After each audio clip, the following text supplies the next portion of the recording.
August meeting of the Nags Head Board of Commissioners please come to order. Let's begin our meeting with a moment of silence.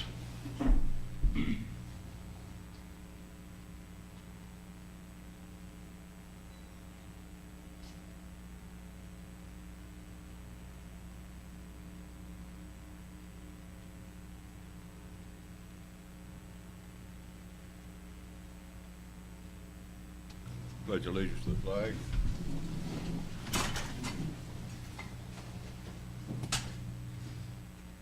Pledge allegiance to the flag of the United States of America, and to the republic for which it stands, one nation, under God, indivisible, with liberty and justice for all.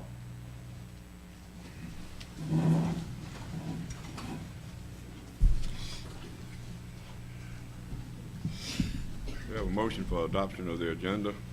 Mayor, could we remove item 3 and move them to the next meeting minutes? With it coming out on Friday, there's some things I'd like to talk to the clerk about correcting. Okay. And not enough time to do that to make everybody aware of them. Okay. I would like to make a motion to adopt the agenda as amended. As amended. Okay, is there a second to that motion? Second. Motion made and seconded. All in favor signify by saying aye. Aye. Opposed? Like sign, there being none. So ordered.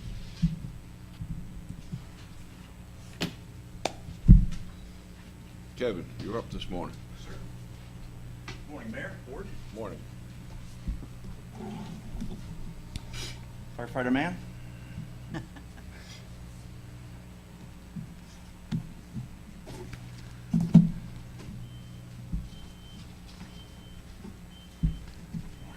are you? Good. Good morning. It's my privilege to present Tanner Mann to the BOC for his 5-year recognition, anniversary of 5 years here in the town of Nags Head with the fire department. And he's got quite a presence here as well. This is a very special day. I can't tell you how happy I am to have this man on the team. He's here with Melissa Hand, his fiance. Blake couldn't be here today, but you know, he's very proud as well of Tanner. Tanner's an active member of the Roanoke Island Volunteer Fire Department in his spare time. He functions as president of the board of directors. He's also a lieutenant there, holds an officer position. So he's got some big shoes to fill. In the past 5 years here in Nags Head, he has achieved, and I have to read these, he's achieved an associate's degree in fire protection technology.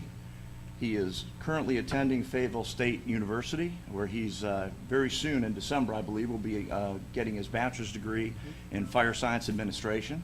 So he's gunning for all of our jobs up here. He's a certified fire inspector 1, a fire officer 1, fire instructor 2, a driver operator for aerials and pumps, a technical rope rescuer, and we're very safe for this man being in the room with us today and on the engine.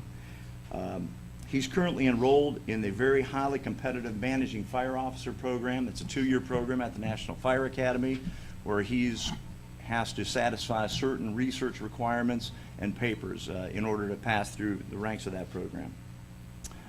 In his spare time, he enjoys spending time with his family, going out on their jet ski and regular sports. He also fulfills a very important role here in the fire department. He trains and tutors some of the newer firefighters, some of the reserve firefighters coming in. He checks off their skills, and so that's a very essential duty for us here in Nags Head as we look to boost the reserve fire department. Tanner manages all the repairs for the special needs wheelchairs here in town. So he keeps that program going and rolling as well, and helping out with the summer rush.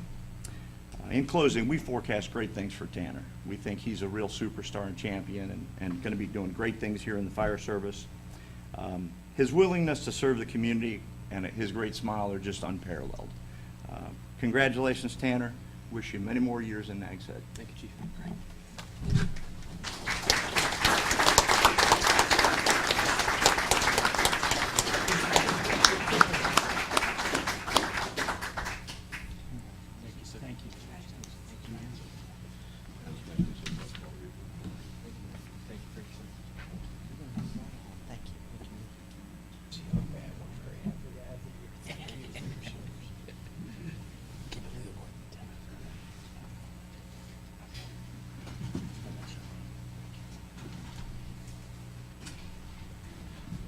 Chief Brinkley.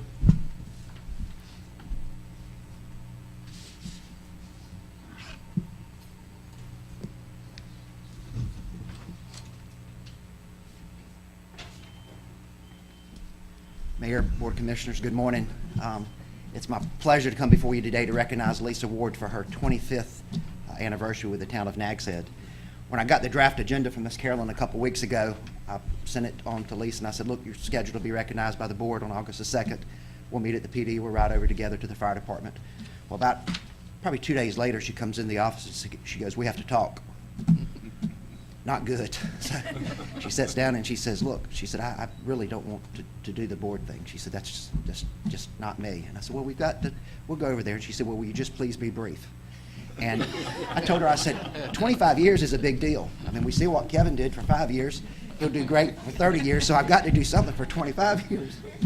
And she told me, she said, she looked like she was going to fall out of the floor when I told her. I said, because I've got a PowerPoint presentation with pictures and also at least a 10-minute speech. And she said, please, just so.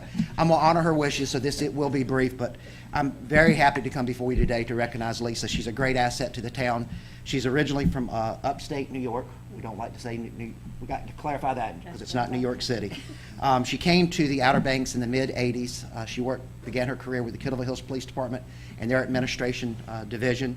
She then joined the Dare County Sheriff's Office in 1988, where she worked as a secretary and remained there until she joined our team on July 15th, 1992. Lisa does great things for us. When she came in 92, I was one of the patrol officers that we wrote our reports back then. Well, as we got computers just in the front office, Lisa would have to enter my reports, and she'll tell you that my handwriting was not the best in the world. So, but beyond that, she manages all of our computers, in-car computers for the town. She writes and administers grants. Just over the last 4 years, almost $100,000 in non-matching funds that the town has received. A great asset to the police department, the town, and just very happy to have her. Lisa, I was brief. Congratulations.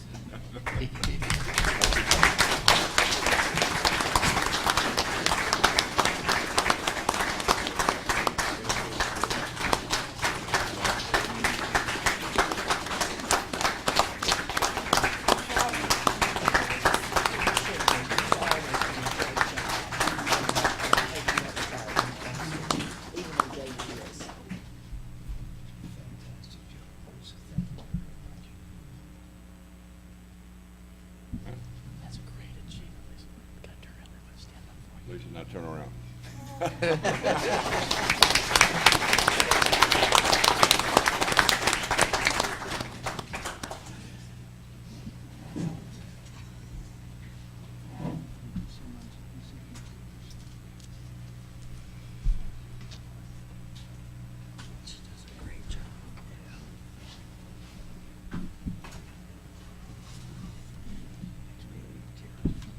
Chief Zork, you back up again.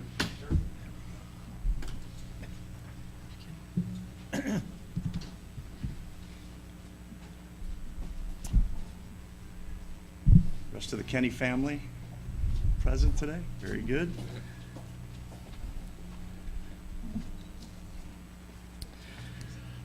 Well, Chief Brinkley, I don't know how you can summarize 25 years or 30 years in a few minutes. It's awful difficult for sure, considering so many good things that happened. But Fire Captain Kenny, of course, is here for his 30-year recognition with the town. And it's a privilege and an honor to have worked with this man for 30 years. He's here with some of his children, Sean, Ian, Kelly. All three of them have public safety jobs or have worked in public safety. And so this is a real testimony to, you know, some of the, I guess, just the mentorship and role modeling that you've shown your family. I'd be remiss if I didn't mention Zach Kenny, who works in Virginia Beach, recently was hired there, and of course Kim, who through great sacrifices has made all of this happen. So, you know, they're not here today, but we want to remember them as well. John began work on June 9th, 1987, although he is quick to remind me that he started in April 1987 when he joined the volunteer fire department. I remember being on shift at the old Station 20, the Jockey's Ridge station, and this guy came in. I don't know, did you run in? I think you ran down to the station that day. And so he came in and we started talking about the fire service, and John told me about all the food he'd cooked for the Navy on the shipboard, and so we had a lot of great talks, maybe play the game of pool, and I didn't know he was vetting me to see if the fire department was a place where he wanted to come stay, and I'm certainly glad that he did apply, and he's been here for that long. I'll say that all the firefighters here today are also a deeply moving testimony to the loyalty and dedication and friendship. They're here today to honor Pop Pop, which is what everybody calls John on shift. And they love you, John, and it shows the love we feel for you as fire captain. Since coming on board, John has faithfully maintained his continuing service through the town, having achieved all the necessary service through the years, certifications, skills, all the things required of the position. For 30-plus years, he has helped to keep the town a safe place through his participation in courageous fire suppressions, which I can't even begin to recount, untold harrowing rescues on the land from vehicles in the water, saving lives through medical interventions, and conducting an immeasurable number of school fire prevention efforts. John was really the leader in starting all of our fire prevention program here in Nags Head.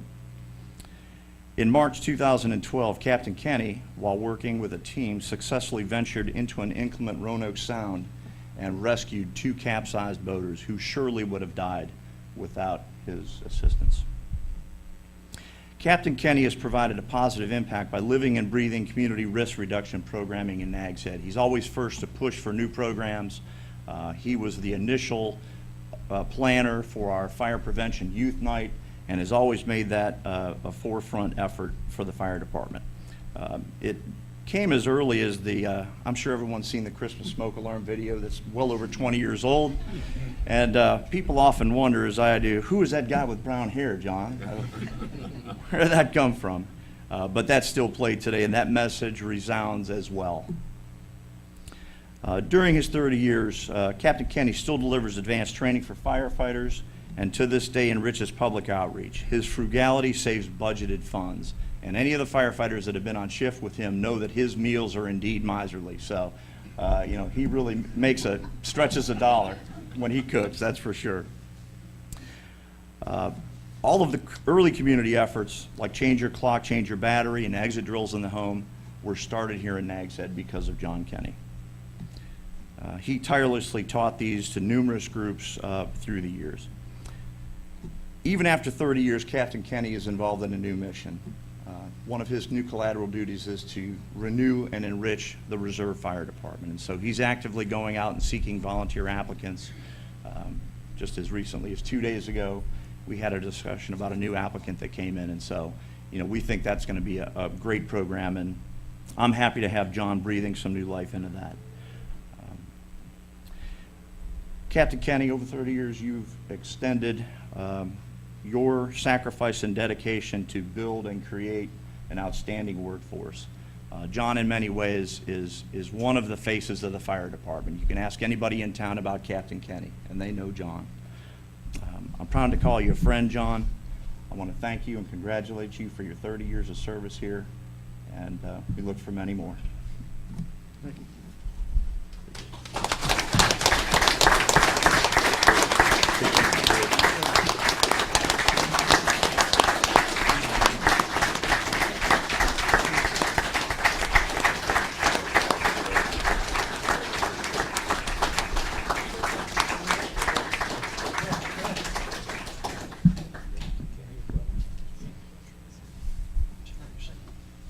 Great job, John. That's something to be proud of. Turn around and look now.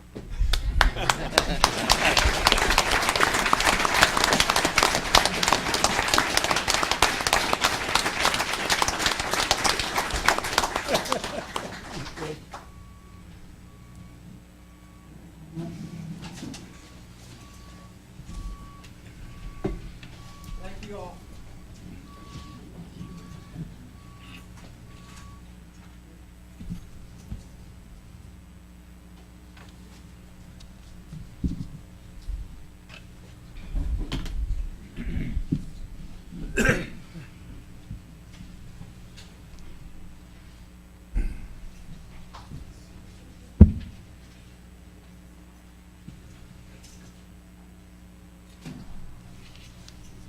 At this time, we'll open the floor for public comment on any item that you'd like to bring to the board that's not a matter of a public hearing later in the agenda. I'd ask that you hold your comments to 5 minutes, if you would, please. And I'll ask Mr. Lighty to be our timer. Yes, sir. Who wants to be first?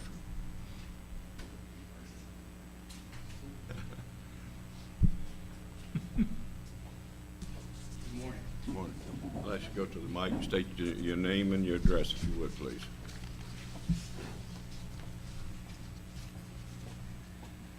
My name is Bruce Schmidt. I live at 9833 South Pelican Court, Nags Head, North Carolina. I want to go on public record that the property located at 9828 East Surfside Drive has become a public safety hazard. There's an unsecured window door which allows access to the property. Leo Gampo will tell you the details of the individuals he saw and spoke with inside the property. I asked the board to ensure that the property is secured to avoid entry, which would result in vandalism and possibly that someone would start a fire. If the wind is blowing from the northeast, it would affect my neighbor Tom Schenk and my property. I spoke with David Morton and Carolyn on July the 26th. Mr. Morton advised me that I should bring this issue to the board. Another public safety issue is the illegal fireworks. On July 27th,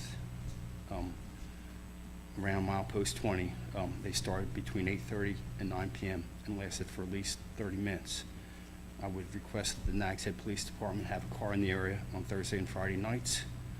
My question is, how many arrests have been made for illegal fireworks in 2017 versus how many arrests have been made for going over the posted speed limit?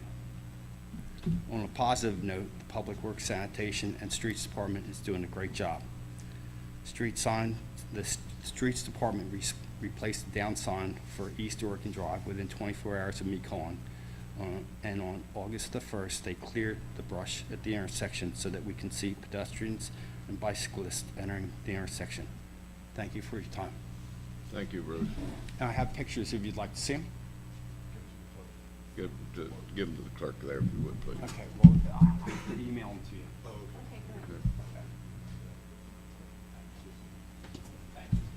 Thank you. Would anyone else like to, yes? Come to the mic and state your name and address, if you would, please.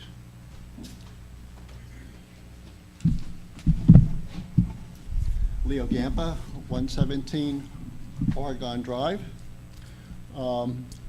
Bruce was talking about people that were in the house that's abandoned. I saw 3 children at the house and under the house, and someone in the house. I yelled over to them, "That's private property, you need to leave." I thought the person in the house might have been a teenager. One of the children, maybe 10, 11, yelled up, "Daddy, the man said it's private property, you have to leave." And they did leave, but he had handed down some things from in the house. At that point, I'm sure nothing of value, but that's a concern. An additional concern to me is if something happens from that building, debris that might injure a property or injure a person or kill them, would the township be held responsible? Because that would affect the budget and everybody here. That's my comments. Thank you Okay? very much. You're welcome. Yes.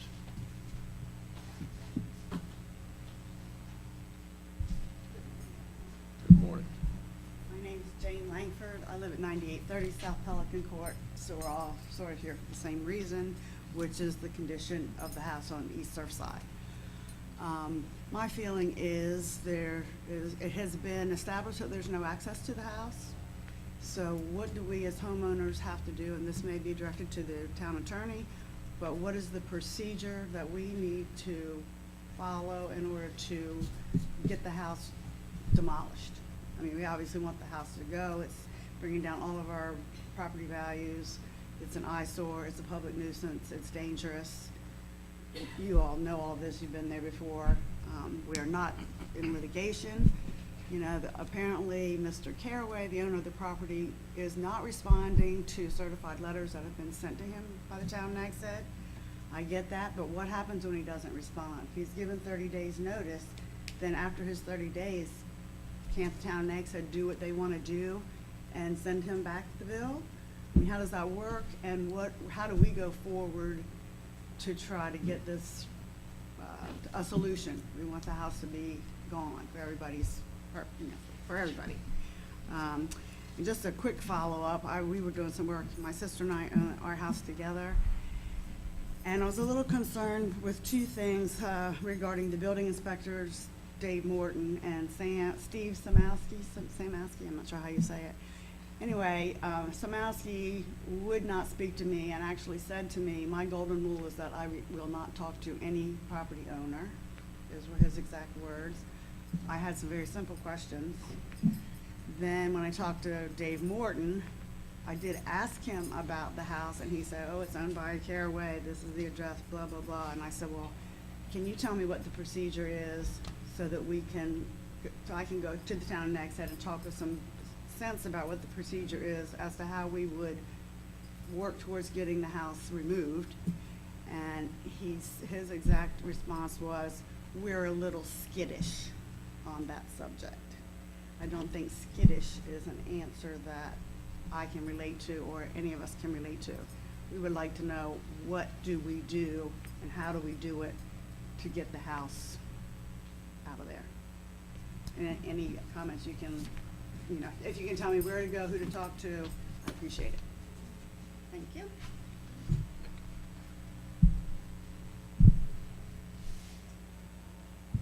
Would anyone else like to come this morning? Yes.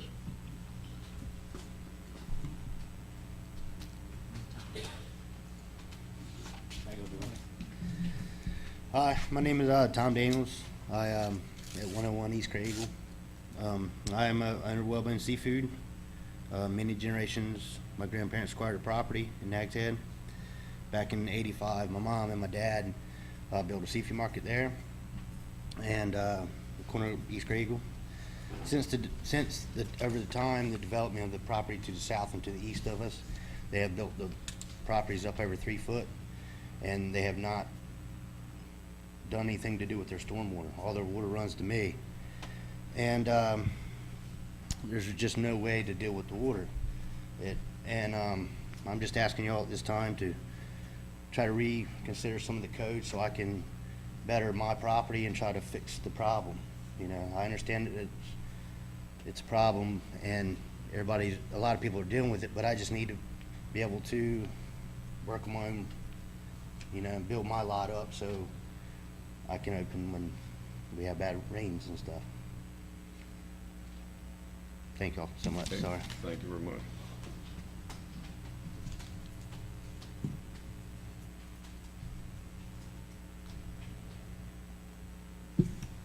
Is there anyone else to come this morning? That I'll declare a public comment section closed. I'd ask Mr. Lighty, would you give a brief explanation of where we stand on the house on Surfside, what we can do and what we can't do? Well, what I can say is that the building inspector has sent a notice of condemnation to the owners and demanded that certain repairs be made to abate the nuisance condition. I don't know what response, if any, he's received from that, but following that opportunity, the owner then has, the town then can pursue a proceeding to condemn the property and either have that property removed or get a court order to have conditions abated. And I think that's about where the town is at this point, but ultimately the matter may come before the board for an actual hearing on the building inspector's order. And so there is a process, and I know that the town has initiated that process. Okay, thank you very much, Mr. Lighty. Yes. Mayor, as part of the manager's agenda, could we have a discussion about some stormwater issues, specifically as relates to property flooding other properties due to Yeah, filling? he's going to discuss storm with us on the I see that, but I'd like to have it specific as to what remedies can be taken by other people. Thank you.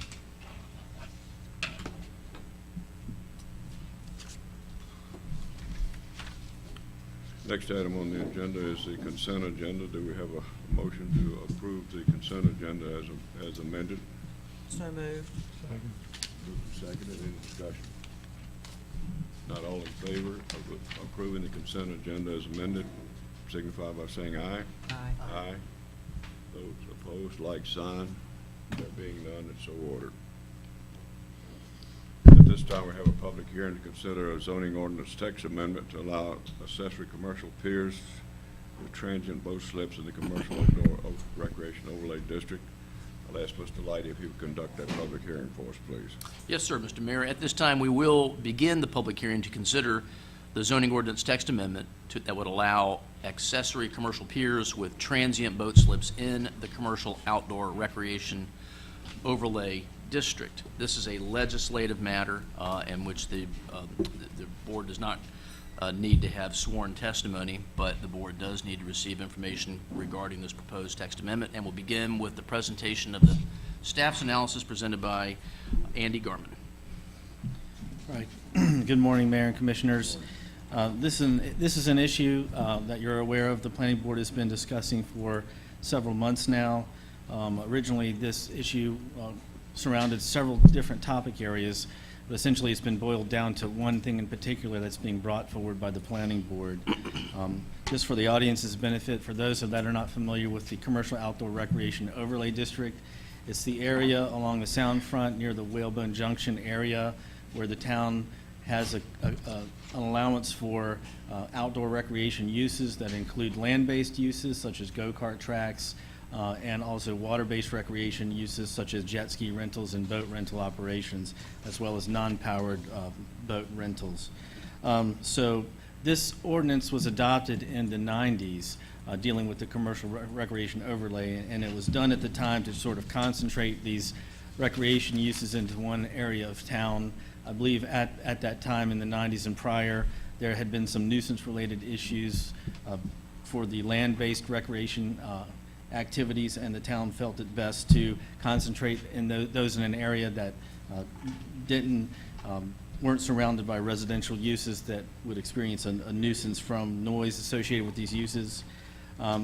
There's been some changes to these rules over the years. However, they've worked well for the town. The town has been somewhat restrictive on what it allows in the water. It does not allow any marinas. That ordinance was adopted in the late 90s, that the town would no longer allow any type of marinas. And the town had a long-standing policy in its land use plan with regards to excavation to develop marinas and dry stack boat storage and things of that nature. So I think the town has been fairly careful about its planning for that area. So the issue the Planning Board was considering was whether or not a property owner, specifically commercial uses, could have an accessory boat pier where individuals could come in with their boat and tie off for the day only and visit businesses and then leave. And so this is the item they were considering. Previously, or actually currently, those are not allowed. You can't have any pier that's for the use other than the property owner, except if you're a commercial outdoor recreation use.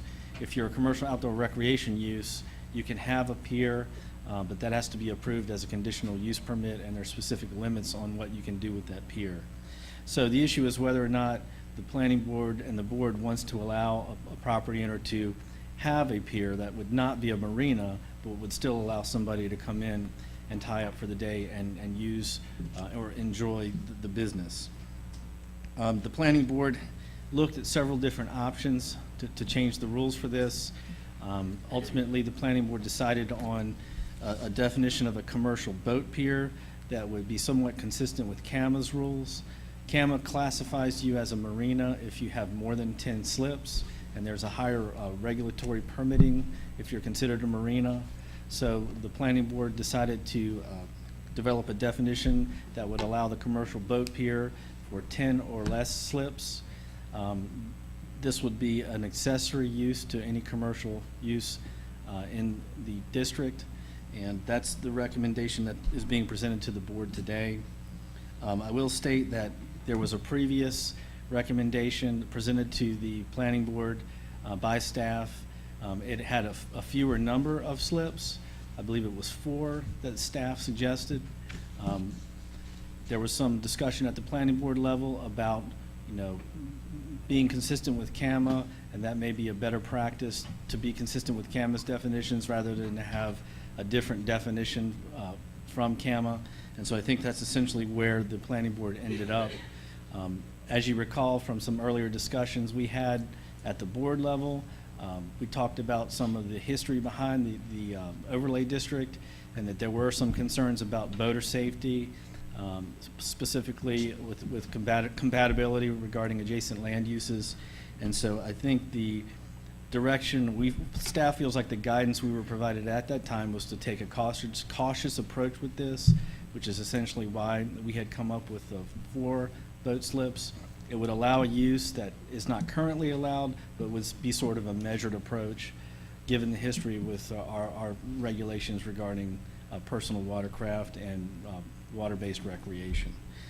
So essentially, that's the ordinance. You have a new definition for commercial boat pier, and then the C2 district is amended to allow the commercial boat pier as an accessory use, and it would not be a conditional use either.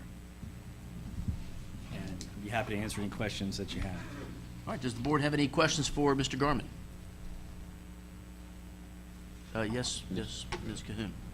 The carrying capacity study, how does it play into this at all?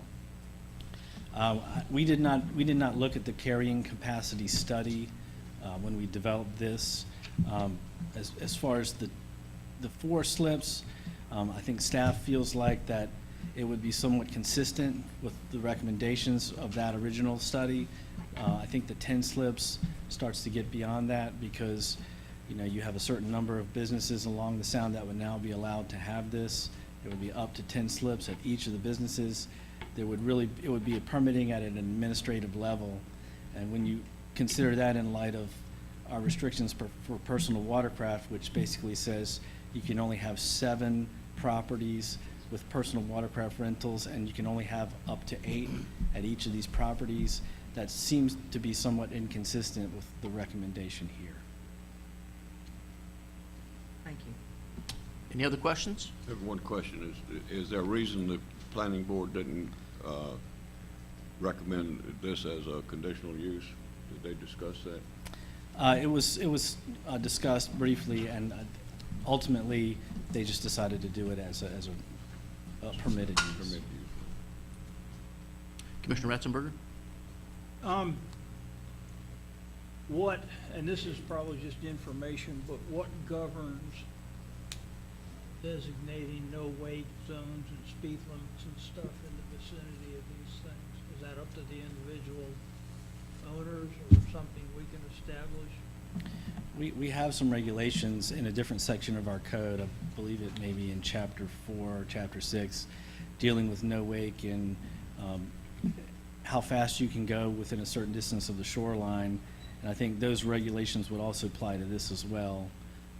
I think one of the issues here is that with these, if you're trying to bring in fairly shallow draft boats, you know, these piers are going to have to be fairly long to get out to a water depth where you can get a boat into it.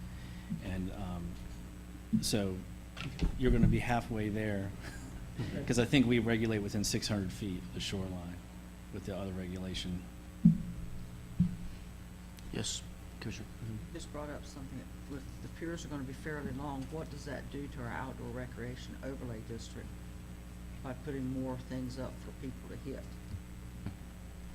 I mean, there's a potential for additional conflicts.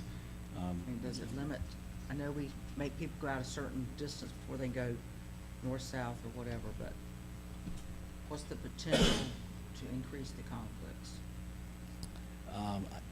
I can't quantitatively define it, but I think just anecdotally, there is a potential to increase the conflicts. I mean, over time, we've had more and more use of the sound by non-motorized watercraft, especially paddle boarders and kite surfing. And so you've got a lot of that activity going on there. And, you know, I think a lot of those folks do go out further than the piers, but there would be some increase in potential for conflict. My other question is, what's the maximum capacity of the number of piers that could be built? I'd have to get back to you on that. I'd have to go and look at the actual number of sites that don't currently have them. Any other questions for Mr. Garman? All right, anything else, Andy? That's it. Thank you very much. All right, at this time, would any member of the public care to comment on this proposed zoning ordinance text amendment? Yes, sir. If you'll please approach the podium, tell the commissioners who you are, and then address your comments to the Board of Commissioners. Hey, my name is Brian Wilson. I own a property in the district, Miller's Waterfront Restaurant.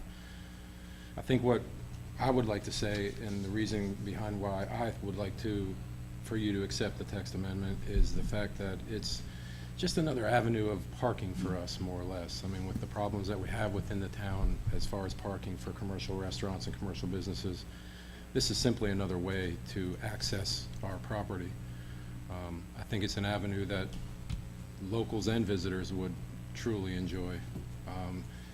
It's not I don't think it's going to be a hazard to anything. I mean, most boaters have to get certified to drive boats and to access. I mean, you got to come into this area. You need to know a little bit about what you're doing as well. And I mean, we're already seeing it. I mean, they're trying to get to us. What I'm trying to provide is more or less a safer access for them. And by adopting CAMA's rules and how we do and how you build piers and boat slips and so forth, I mean, there's so many regulations within there that basically makes us do the right thing so that boaters have proper access and more safe access, to be honest with you. And that's all I'd like to say. Thank you. Mr. Yes. Wilson, if you'll just wait one moment. Does anybody have any questions for Mr. Wilson? All right. Thank you very much, sir. Yes, sir. Thank you. Would anybody else care to comment? Yes, sir.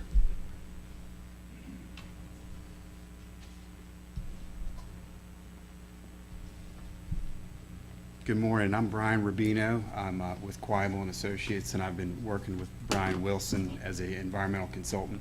So I assisted Miller's Waterfront in obtaining a CAMA major permit for boat slips, and I just wanted to state my support of this text amendment, all levels of it, especially the consistency of the marina definition with the definition that the Coastal Resource Commission and CAMA has used. And also just wanted to state that any commercial boat slip requires a CAMA major permit, which is a fairly intense environmental review by 15 state and federal agencies, and we've done that with Brian's Restaurant, and any other commercial boat slip would have to go through that same level of review. That's all. Thank you. Anybody have any questions for Mr. Rubino? Thank you, sir. All right, thanks. Would anybody else care to comment on this proposed text amendment?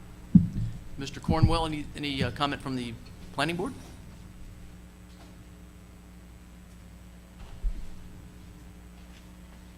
Good morning. Good morning. I think Andy summarized very well the discussion at the planning board level.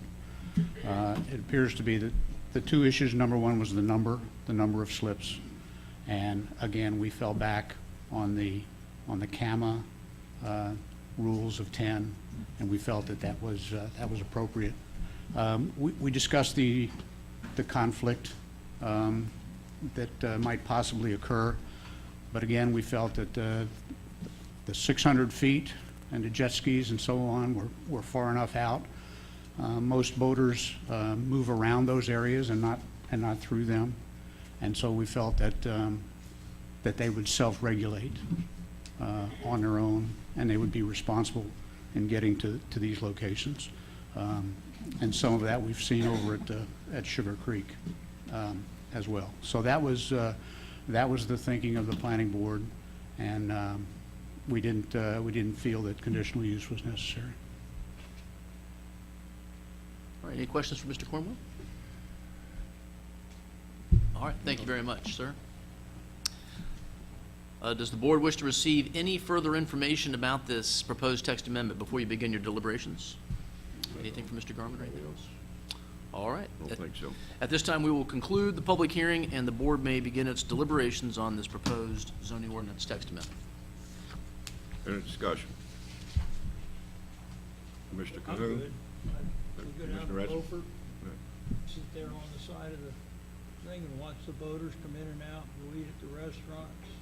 Most of them self-regulate, and as with any population of people, vehicular, boat or whatnot. There are some that can drive and some that can't, but they seem to manage, so sounds good to me.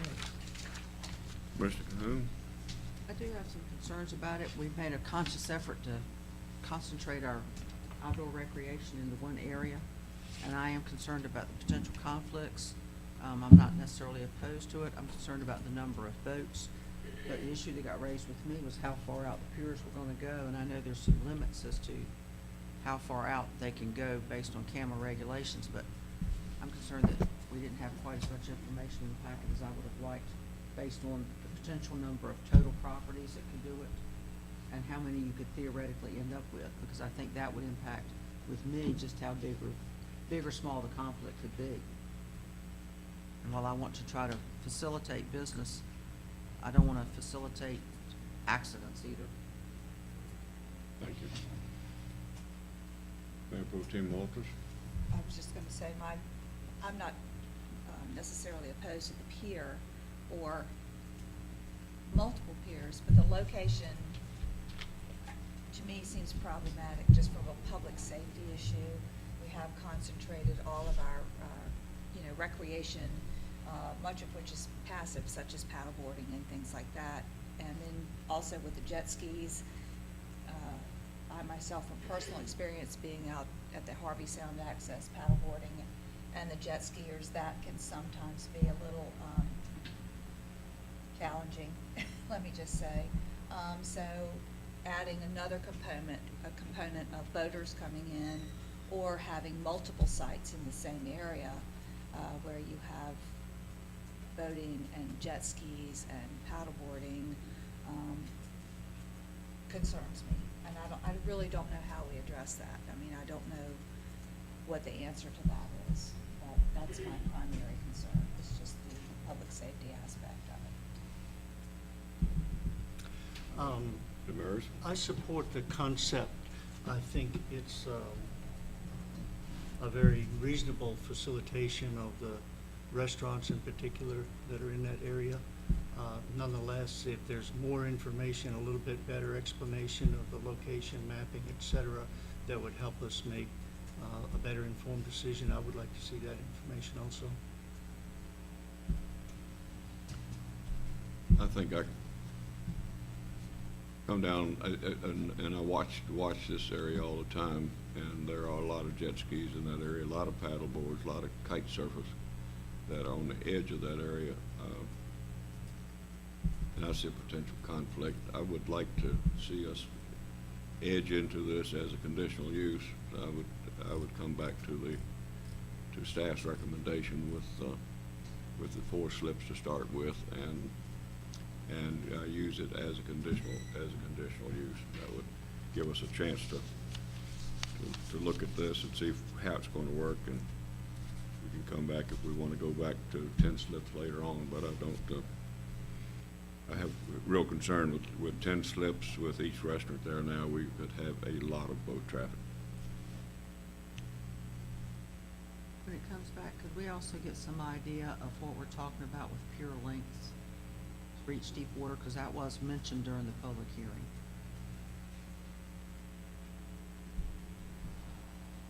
Just to get a general idea of what kind of thing we're putting out. Any further discussion?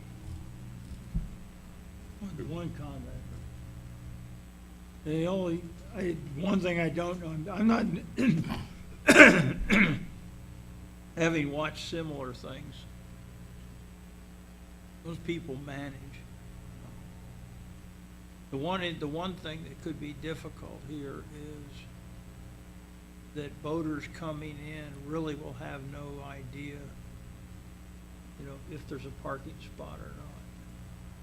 I don't know how you how you handle that, or how you let them know that there's room so they're not just milling around in there.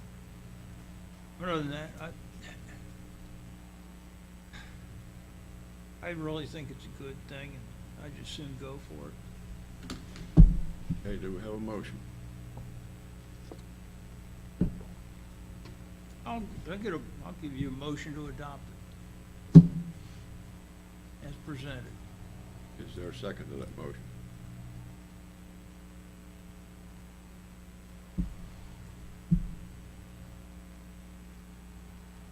Motion dies for lack of a second. Is there another motion? Mayor, I make a motion that we delay this until our September meeting, until we get more information to the questions that were raised by the board today. Is there a second to that motion? I'll second that. We defer to our September meeting to gather more information and questions that the board has had today. Discussion on that motion.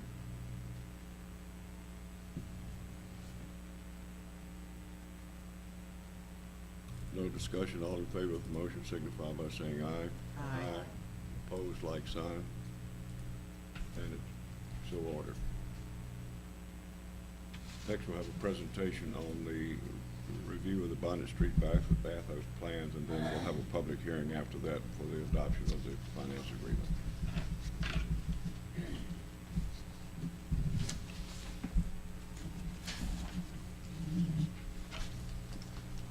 Good morning, Mayor and Commissioners.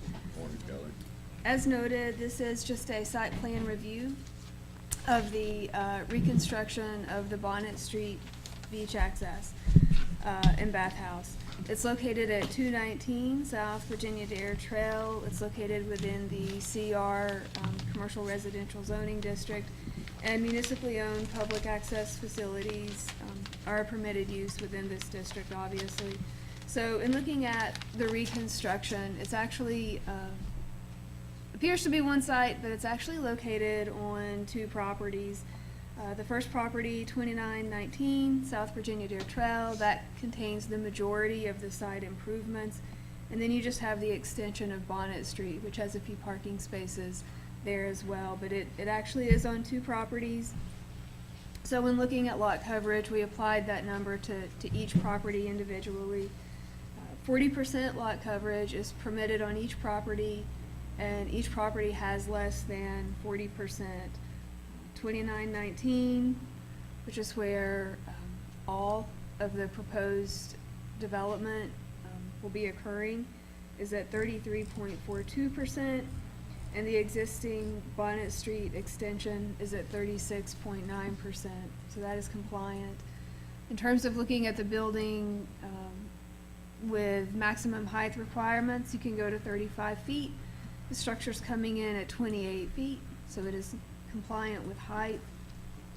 Architecturally, it does have to comply with the architectural design standards, and we need 125 design points, and we have achieved that with some porches, dormers, an 812 roof pitch, cedar shake siding, double hung windows. So we're architecturally compliant there. Parking, the town code does not specify parking for municipally owned access facilities, but we have a total of 69 parking spaces there, so it should be ample. And that is not proposed to change from what is currently there. Additionally, there's no buffering or landscaping requirements, but any existing vegetation that exists out there now will remain. There's no changes to lighting proposed. There's no changes to signage proposed. We do have approval from the Dare County Health Department for the wastewater on site. As far as stormwater management, because we are not increasing lot coverage and because we are not importing any fill material, there is not a need to comply with the stormwater portion of the code. Traffic circulation is unchanged. As always, construction will need to meet the North Carolina Fire Prevention Code, and Public Works has reviewed the plan and approved that as it's been proposed. Obviously, being oceanfront, this is in a CAMA area, so we have acquired our CAMA permit from the Elizabeth City office. That's a minor permit, so we do have that in hand. Staff recommends approval of the site plan. When we presented this to the planning board at their June 20th meeting, they were in support of the site plan, but there were 3 questions that came up during that discussion. Those are noted in your packet, but the first was they asked for staff to revisit the location of the ATV ramp for the purpose of reducing conflict between ocean rescue and pedestrian traffic in the shower area. And staff did go back and we did discuss that with the town engineer. The town engineer worked with ocean rescue on that, and it was determined that it really couldn't be relocated. In doing that, you would create an additional dune cut through that could potentially damage the dune and compromise the dune system. And also Ocean Rescue felt like, based upon peak usage and the way the traffic flow would be, that it would not be problematic. So we kept that as it was proposed. They also asked to look at the slope of the decking under the proposed shower to keep water from puddling, and to look at the spacing of the decking to make sure that sand doesn't accumulate and can wash through those spaces. And again, the town engineer said, of course, all that will be installed to manufacturer specifications, but during installation, we will try to look at some pitching and sloping of the deck boards to ensure proper water runoff and sand removal. Happy to answer any questions that you might have. Anyone have any questions for Kelly? Yes, Commissioner Coon? Kelly, there was a big note in here about it being on two lots. One was the street and one was the other. Have we combined those lots at all? We have not, but we don't necessarily have to. Wouldn't we, I agree, but wouldn't we require other people to combine lots if they were doing multiple development? Residential, we do. For commercial, if it's under one development scheme, we do not require I just that. want to make sure we're treating ourselves as consistently as we treat other people. Yes, ma'am. Thank you. Any other, yes, Commissioner Ramirez? Kelly, you mentioned that there's no requirement to make any modifications for stormwater management because we're not filling. Have we observed any stormwater problems attributable to this area that maybe we should consider? I would defer to town engineer David Ryan on that, but I'm not aware of any, but he may have more specific information on that.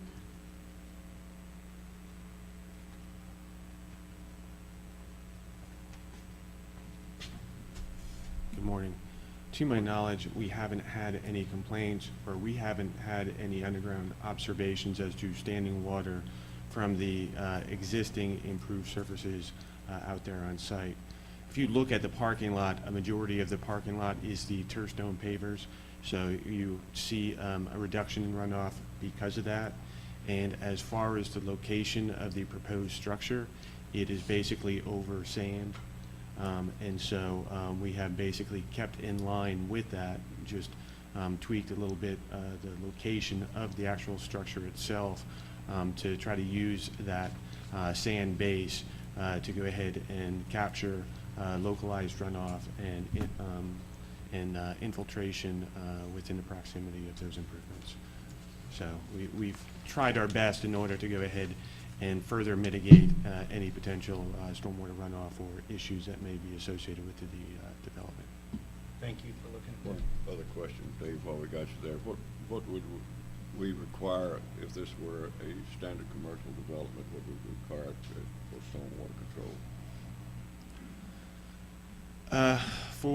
For stormwater controls, under section 34.5, it speaks to redevelopment activities, and it is if you add fill and increase built upon surfaces, then basically you would have to go ahead and bring it up to current code. In this case, we're not increasing the built upon area, and we're not adding any fill material. We are doing a little bit of lot balancing, but there is a provision within our stormwater code that permits that. Okay, thank you. Any other questions for Dave? Any other questions for Kelly?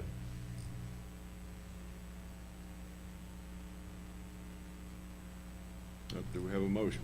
Or we're in the discussion?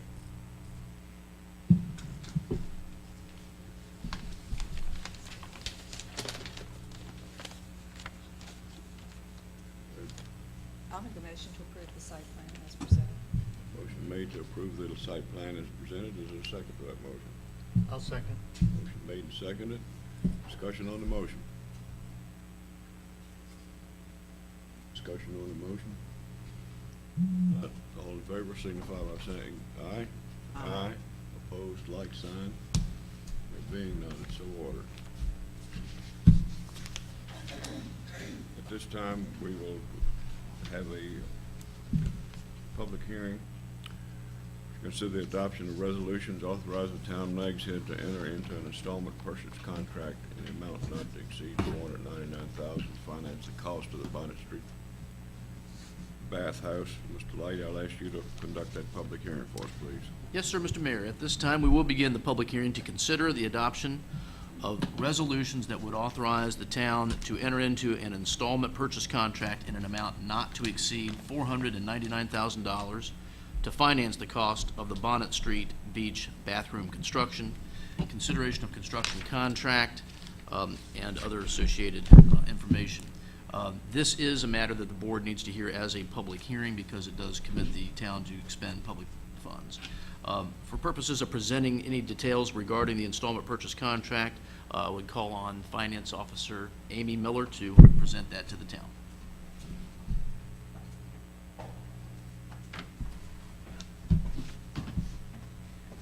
Good morning, Mayor and Commissioners. Good morning. The reason that we need to have the public hearing on the Bonnet Street bathhouse construction, unlike a regular installment purchase financing we would do for vehicles or equipment, is because it is improvement to real property, and that requires LGC approval. And part of the LGC approval process is having the public hearing on the financing resolution. And also, I would ask that you adopt the resolution to allow us to have the LGC approve the financing as well. The timing of putting this all together as far as getting the construction started after the season is over, in order for it to be finished when the next summer season starts, is crucial as far as getting board approval and LGC approval. Because the bank rates expire as well as the construction contracts. So when we put the bids out for financing, we still really didn't know what the amount would be. That resolution is now for $460,000 with First National Bank. So that is who was the lowest bidder on the financing terms. That's the amount that the LGC will approve and the bank that we recommend doing the financing.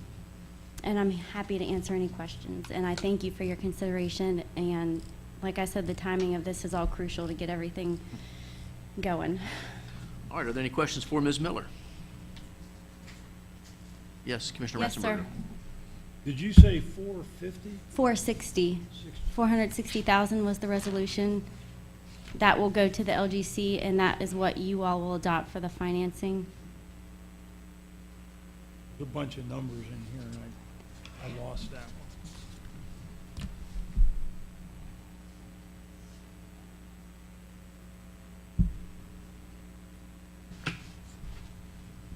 There. Thank you. Okay, Any thanks. other questions for Ms. Miller? None? All right. Thank you very much, Amy. Thank you. Would any member of the public care to comment on the proposed resolutions that the board is considering? If so, this is your opportunity. Anybody? Does the town wish to receive any other information on this before you deliberate on the proposed resolutions? All right, at this time, we will conclude the public hearing, and the board may consider the resolutions as presented. Any discussion on the resolution?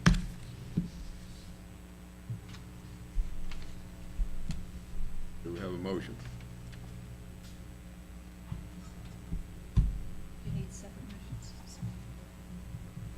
separate motion, I think. I think it would be best to have two separate motions. Yes, I think we need to. I'm going to make a motion to adopt the resolution authorizing the filing of an application for approval of a financing agreement authorized by North Carolina General Statute 160A-20. Second motion, discussion on the motion. If not, all in favor of the motion, the finance agreement, signify by saying aye. Aye. Aye. Opposed, like sign. Okay, we need a second motion now. I'd like to make a motion to pass the resolution approving the financing terms through First National Bank. Second? Motion made and second, discussion on the motion. Not all in favor, signify by saying aye. Aye. Aye. Opposed, like sign, so ordered. Thank you very much, Amy. Thank you. At this time, I think the board will take a 10-minute break. See you at 10 after 10. We're moving a lot faster than I expected. I thought those hearings would take longer. Oh, okay, all right, I missed that one. Let's do that before we have a break then. Make a motion to award the construction contract to Godfrey Construction in a not-to-exceed amount of $440,000. That's what's in here. 460? Well- Or, oh, that's right, because, 440. right, because there's other components to that. So that's You correct. got That's right. 449. Sorry, there's other components that add to the According to this, 460. it says 440. That's Right. right, that's right. Second.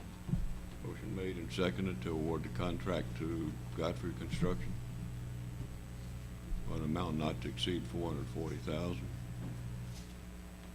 Any discussion on the motion? Not all in favor, signify by saying aye. Aye. Opposed, like sign. I think that's all the three things that we need to do, right? And now we'll have a 10-minute break.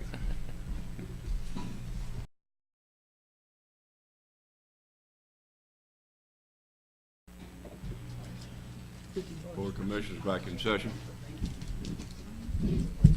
This time we'll have project updates on Focus Nags Head and sea level rise. Holly?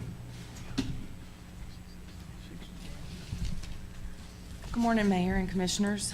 I'm happy to let you know that we've scheduled some meetings with our Focus Technical Committee for the UDO. We have an upcoming meeting on Friday, August the 11th, to prepare the committee to begin receiving the draft documents, orient them to the existing layout.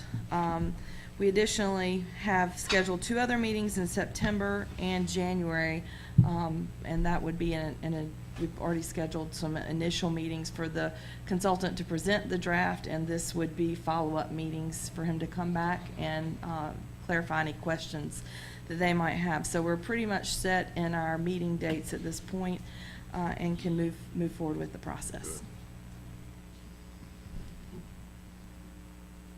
That's all I have on Focus. Any questions on Focus?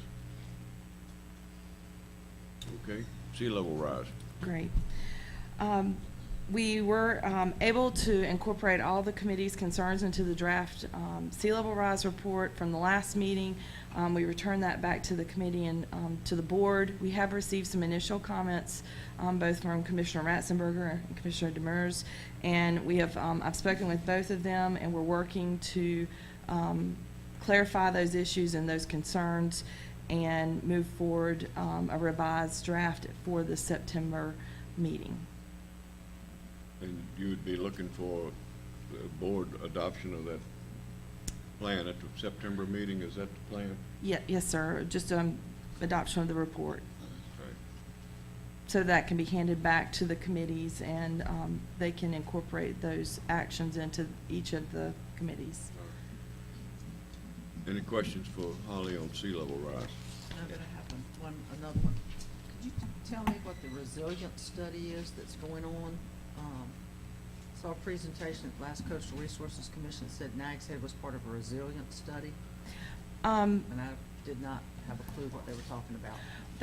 That stems from the state, we've been participating, and this was all of Dare County and all the municipalities, in a resiliency plan, not that one. This was specifically mentioned 5 localities. Edenton, Nags Head, Duck, and 2 others that somebody working as an intern was doing a resilience study. It's a 5-year study, and Nags Head was listed as one of the places that was participating in that. I'm not, oh, I was gonna say that there, I mean, we're working with, the King Tide effort with a professor from UNC, but, I mean, that's no more than just providing information. It's not really a plan or really a study. I know that there has been some Sea Grant money, and this has been over a year ago, that we were seeking, or grant, or Sea Grant was seeking money to continue this sea level rise work on our behalf, and the grant funding was delayed due to some other states' involvement.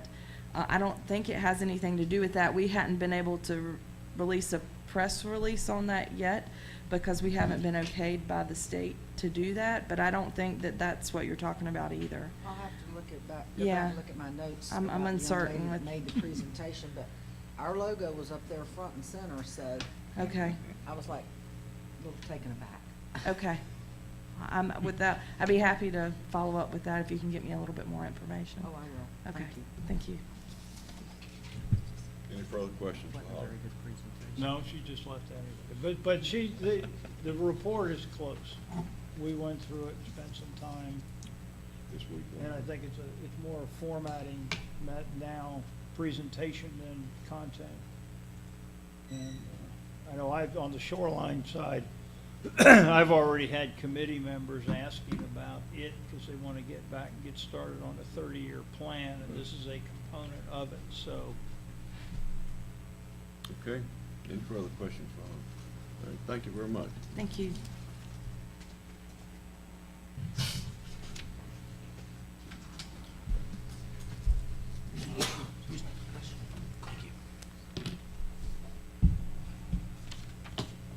Mark, you have a report for us this morning?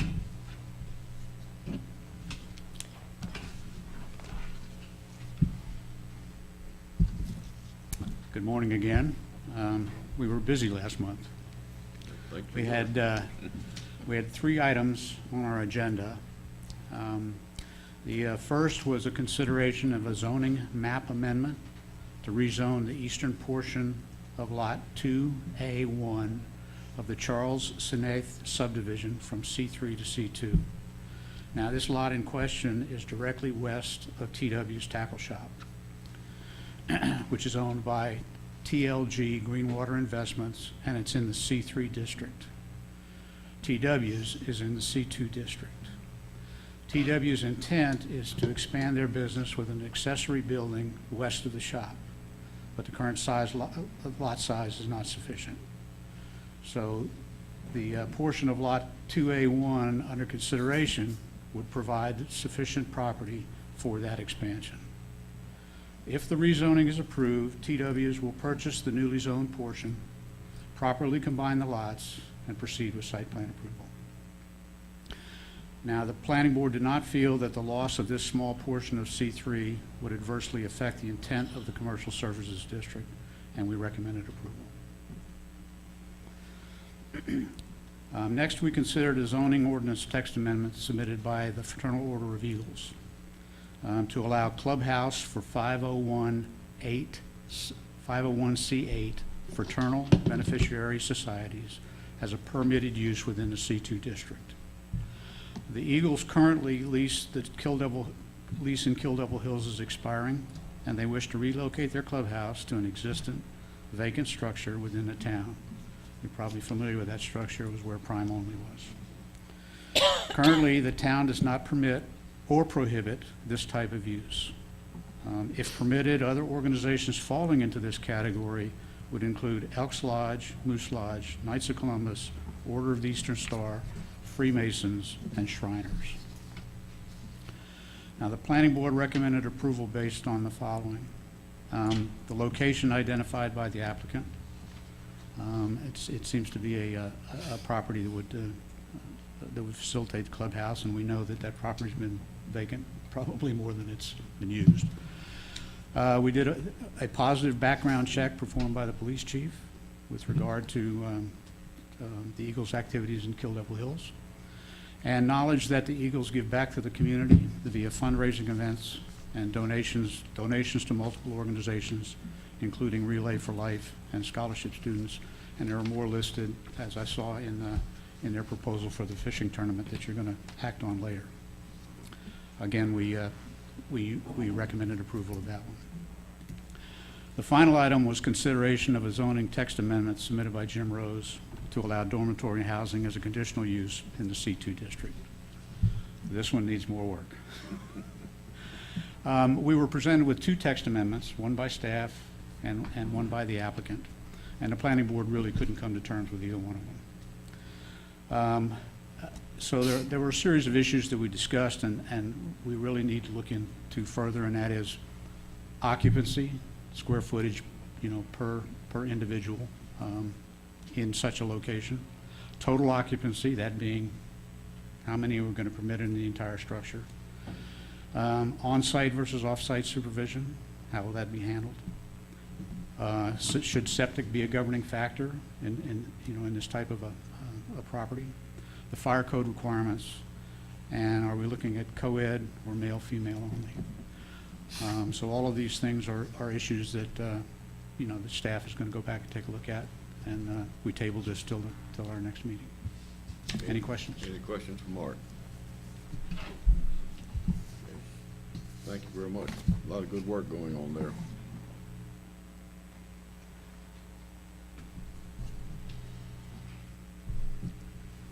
Next is the consideration of a new dog park policy and revised Dowdy Park policy. Mr. Garland, you present that, please. All right.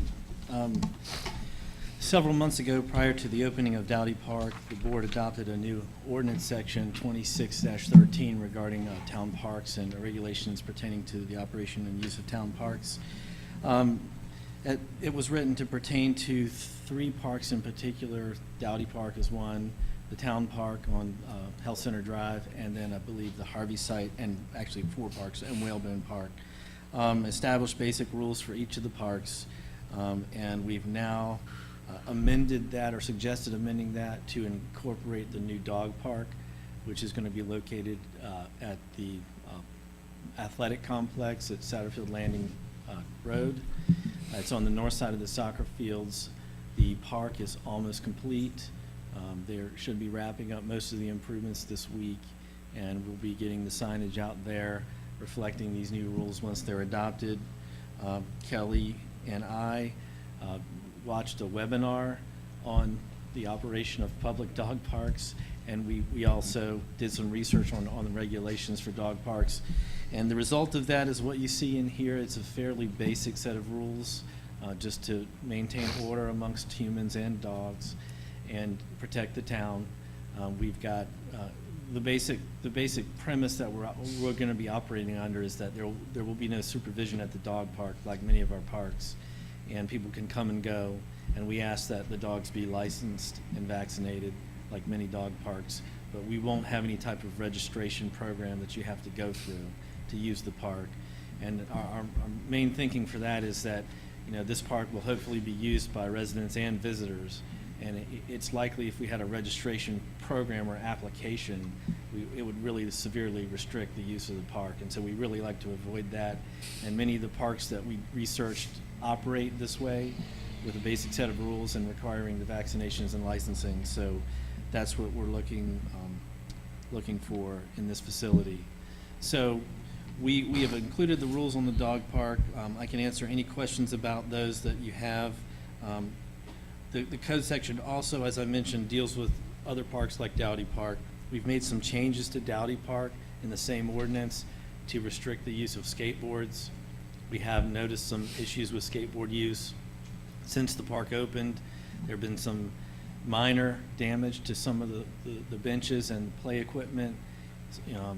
marking mainly, marking I think they're grinding on the side of the structures, and nothing is to the point where it needs to be replaced, but we really feel like that if this continues, it's going to end up costing the town money, and we already have a skate park across the street, so we are suggesting restricting skateboard use at the facility, and I think that's coming sort of the staff-wide recommendation, and I've talked to the police chief, and, you know, I think we all agree that prohibiting skateboards from the facility won't necessarily stop what's happening, and so we have discussed maybe putting some cameras out there to try to see what we can find out, but that's something we'll think about some more. But that's essentially our recommendations for these code section changes to incorporate the dog park. One issue that we've discussed is the hours of operation. When we originally adopted this ordinance, I think the board had some discussion about what's more appropriate, specific hours, or saying dawn to dusk or sunrise to sunset or something of that nature. I think what the board originally settled on was 6 a.m. to 9 p.m. I think there's been some more discussion about that and whether we should really tie it to daylight hours. And one suggestion that's been thrown out there is an hour before sunrise to an hour after sunset. That really captures the daytime hours. And that can be clearly defined because you can go on the internet and look up sunrise and sunset. So it's something that, you know, if we had to enforce it, and I don't think the police have really ever had many problems with this, but if you had to enforce it, you could go and look up the hours and really define it. So that's one suggested change that we could probably make on the fly to this ordinance if the board wants to go in that direction. And that's all we have. Thank you, Andy. Any questions, Randy? Yes.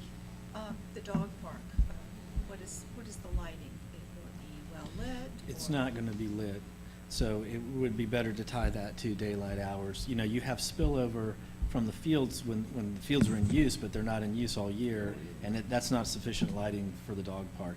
And it will be dark back there, Yeah. so it shouldn't really be open beyond, you know, dark. That was my concern, Right. just because of the location. And then also in prohibiting skateboards, I'm assuming we'll put up signage. Can we also include in that signage for people that are from other areas that there is a skateboard park right across the street at the YMCA for your use, free to the public or whatever? Sure. Because if you're coming from another area here on vacation, you may not know that. Okay, that's a good suggestion.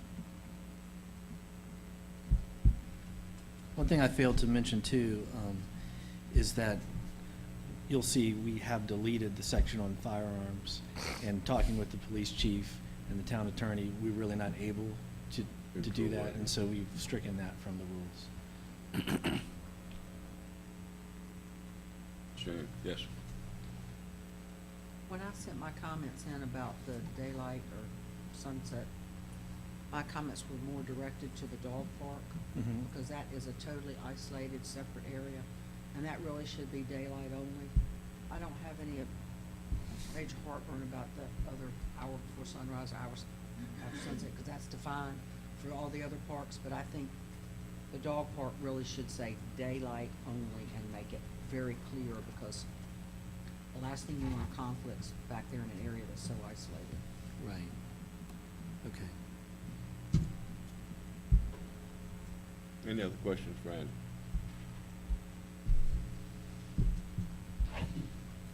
I have a question. Yeah. Andy, do you know what time sunrise is at the earliest part of The actual sunrise at the earliest, I think it's about 5:30, 5:15, 5:30, something like that. And so if we do stick with the 6 a.m., there's an hour before sunrise and then that additional time until 6 a.m. that it is daylight. And for example, Dowdy Park could be used for, you know, the morning yoga classes or whatever. And I think it may be more beneficial to get away from the fixed hours of operation and use the daylight, sunrise, sunset, plus or minus an hour, or some measure like that, rather than 6 to 9. okay. Would it be a problem if we set the hours of operations for all the parks the same?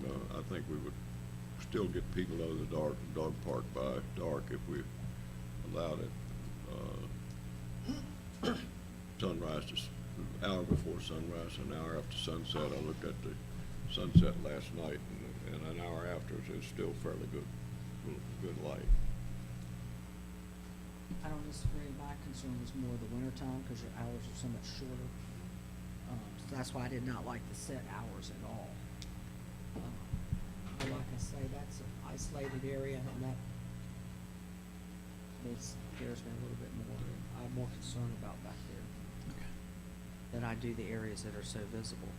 And I get the skateboard thing.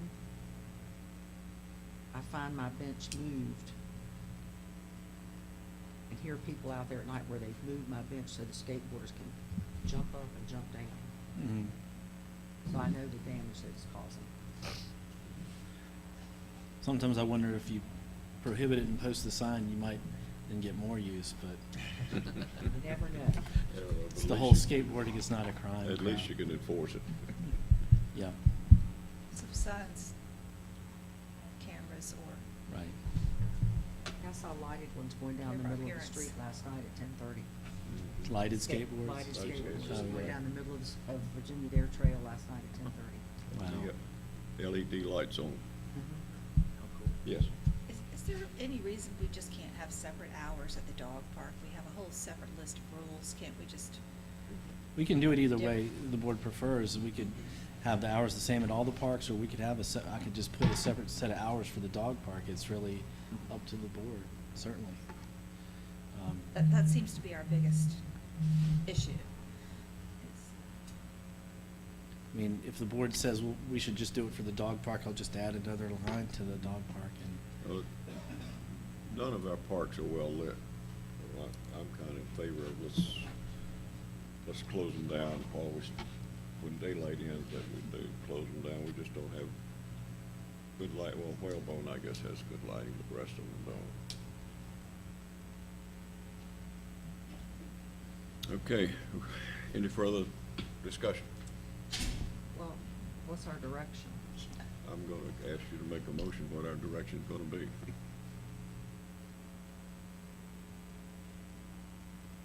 Then I'll make a motion. That the dog park shall be limited to daylight hours as defined, which would apply year-round, hour before, hour after. It's gonna be defined, I guess.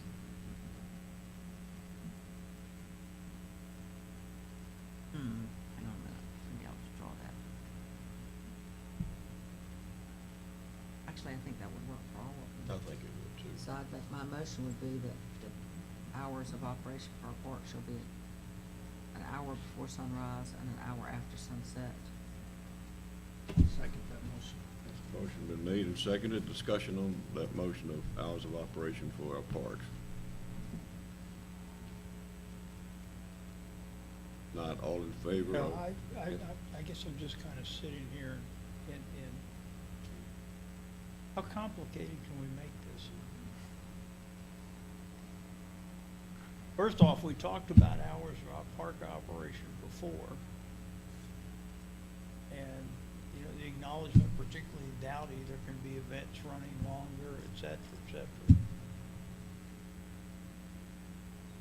The dog park is unlit. That is back where it is. That itself is an issue. What other issues are we trying to solve that haven't cropped up in the last 6 months or so? And daylight to dawn, or daylight hours, that's fine. I mean, there's probably, I forget them all, there's a dozen different ways to tell time and the state of the sun and the moon and all the rest of it. And evening, nautical, twilight, this and that, all the rest of it, and nobody knows what they are. It's either light out or it isn't, you Yeah. know? I think hour before sunrise, hour after sunset for all parks would work.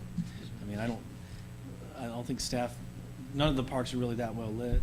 You know, they're not well lit enough for people to really be out there using them. So I think that Really maybe at some point Dowdy Park, if we get lights out there, we may want to change it, but that could be a while. So we could change it in the future, but for now, I think it works. Well, that's what I was gonna say, as we move forward and do more development of Dowdy Park, then we're gonna have to revisit it anyway, because we're gonna be encouraging more use Mhm. once we get more lights out there. That's right. Which we don't have right now. Right. We want people to use it as we develop it. Mhm. In the park we have on Medical Center Drive, that is very poorly lit, and I don't think anybody ought to be in there after dark. Any further discussion on the motion?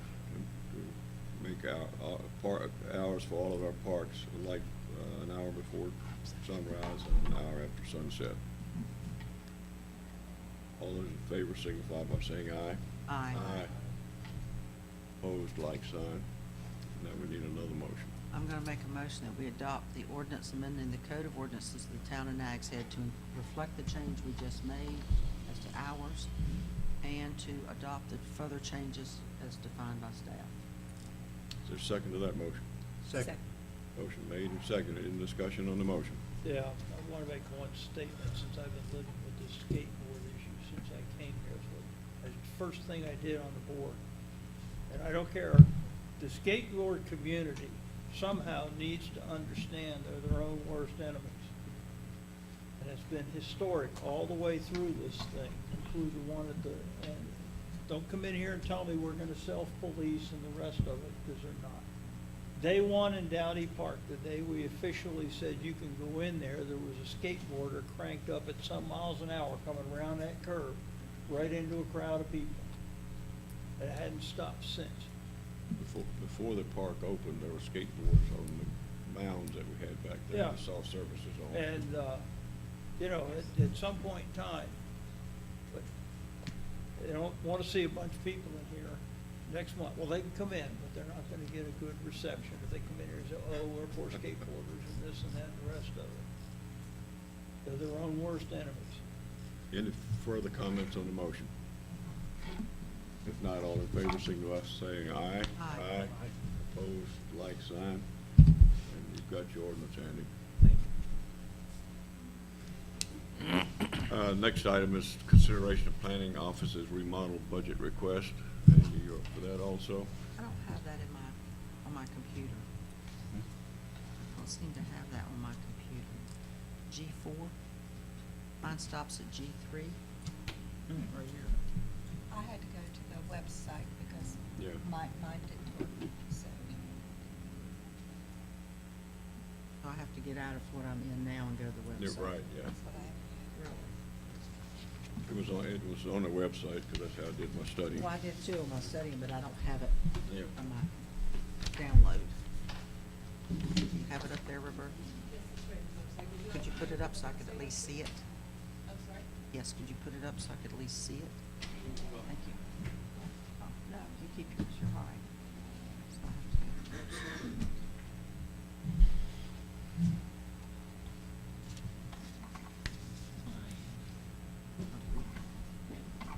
All right. Okay, Andy? So, as part of the past year, the budget from last year, the planning department had a project in the budget to do a renovation to the planning offices.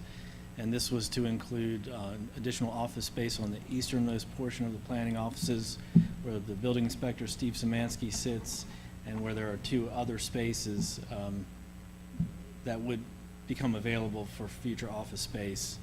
And you know, there's been some question about whether we would make some of the space conference space or whether it would all be office space. And, you know, we are in the process of adding additional staff, and there may be us using that space for additional staff. So that was essentially the project. We included $35,000 in the budget, and it was to come from facility fees, which are reserved for the purpose of expansions to office space and things of that nature. We put it out to bid. We had someone design the project. We paid an architect over $5,000 to do a set of plans that we could put out to bid. We put it out to bid. The bids came in at slightly north of $37,000. And so between the architect's fees and the bids being higher than we anticipated, we would need additional money to do the construction portion of the project. That's roughly about $8,000 more we would need to do that. As part of this project, staff has met several times, planning staff, thought a lot about our needs. Certainly one of our needs has always been storage space, filing storage. If you go into the planning department in the area where this construction will take place, there's a lot of filing cabinets everywhere. There's also a file room, and we have in the past purged files in order to free up space. We'd really like to get away from doing that. My personal feeling on it is it's not a good practice, and certainly I think one of the services we do provide to the owners of property is to be able to go and look at their plans, especially when they want to do things to their property. We have records and documentation we can give to them, elevation certificates and as-built surveys, or if they simply want to photocopy or at least take a photo of their plans to know what the dimensions are, and they can give that to a designer. It's certainly helpful. And so in some cases we have trouble determining what should or shouldn't be at the property if we don't have a good record.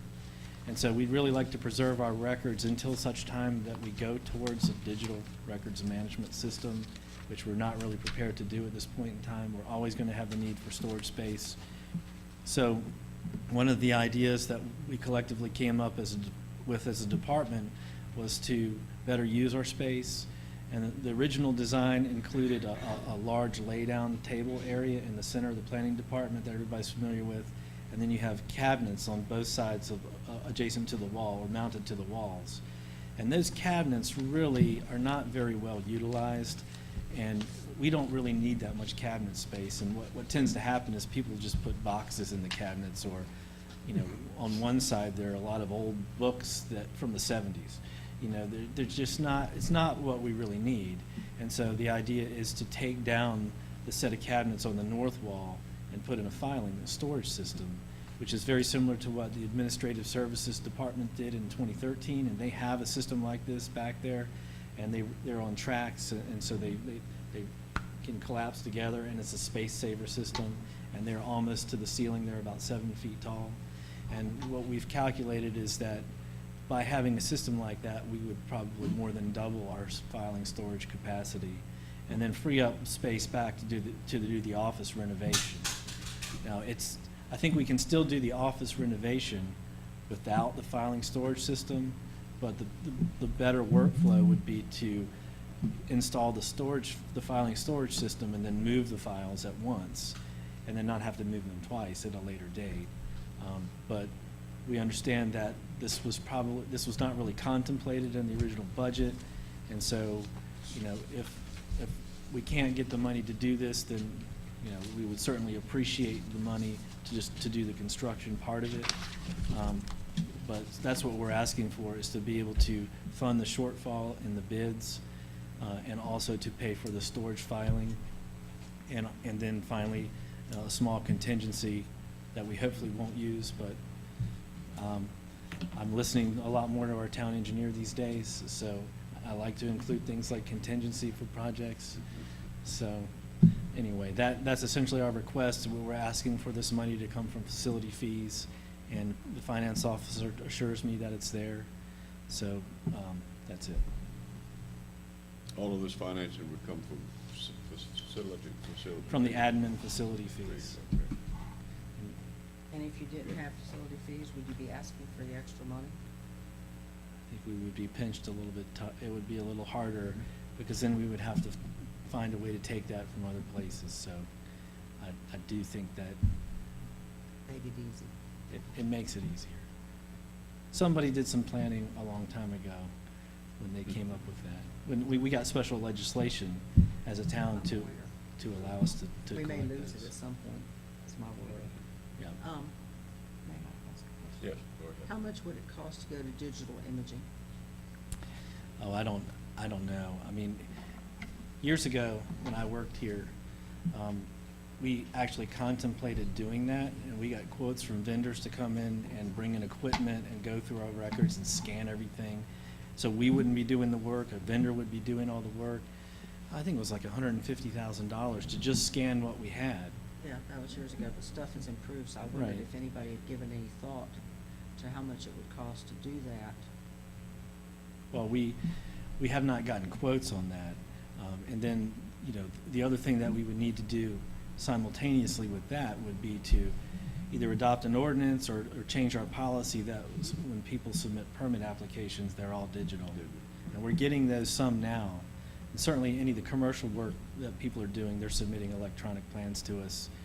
But then for the residential side, we're not necessarily getting everything electronically, and we would want to be able to require that.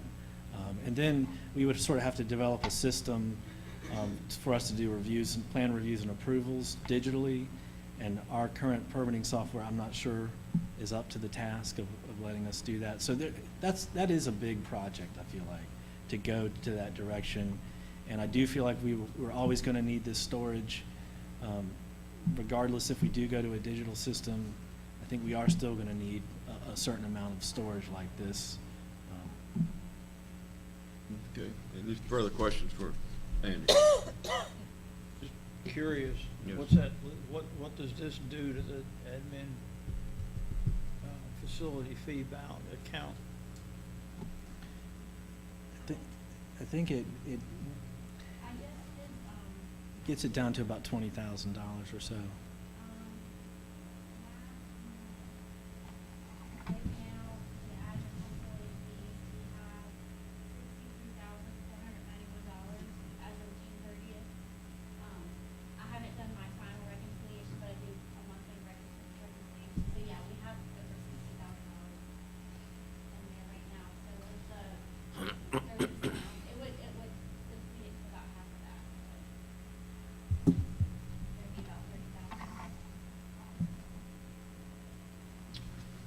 Anybody else has a question for Andy? Only that I hope that as we move forward with other things, that our budgeting gets better, not worse. How much, this is almost a 50% increase. And that's a lot when you talk about the scheme of doing projects. Agreed. Do we have any further discussion? Do we have a motion? Make a motion to approve the requested funds for the construction and the storage system. There's a second to the motion. I'll second. Motion been made and second to authorize the requested funds for planning department rebuild. Any discussion on the motion? Not all in favor signify by saying aye. Aye. Opposed, like sign. They're being done. All right, thank you. Did you vote yes? I didn't. But I didn't vote no. That's right.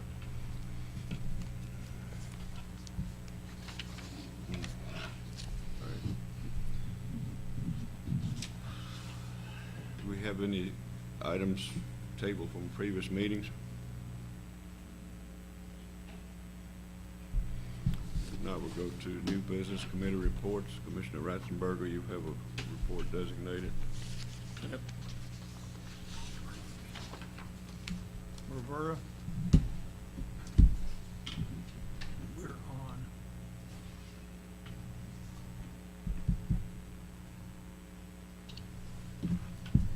Okay, let me try and do this as quickly as I can. We met last, on 26th of July, and I've previously reported on the work where we revamped our project list to line up with the project focus. We submitted it.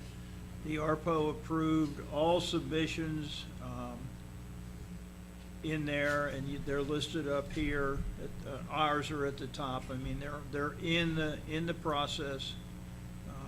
The minor amendments did not really apply to ours, but to some others. We went through, did all the dotting i's and crossing t's.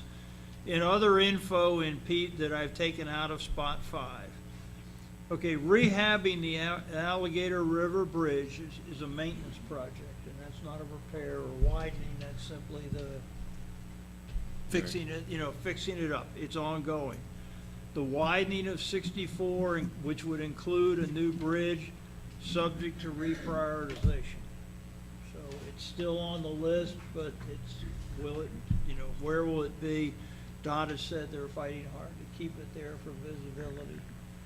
The efforts to repair the bridge with a parallel two-lane bridge is looking for maintenance money. That's in the maintenance system, and under definition, you can repair a bridge by putting the second one next to it, and I'm not going to even ask.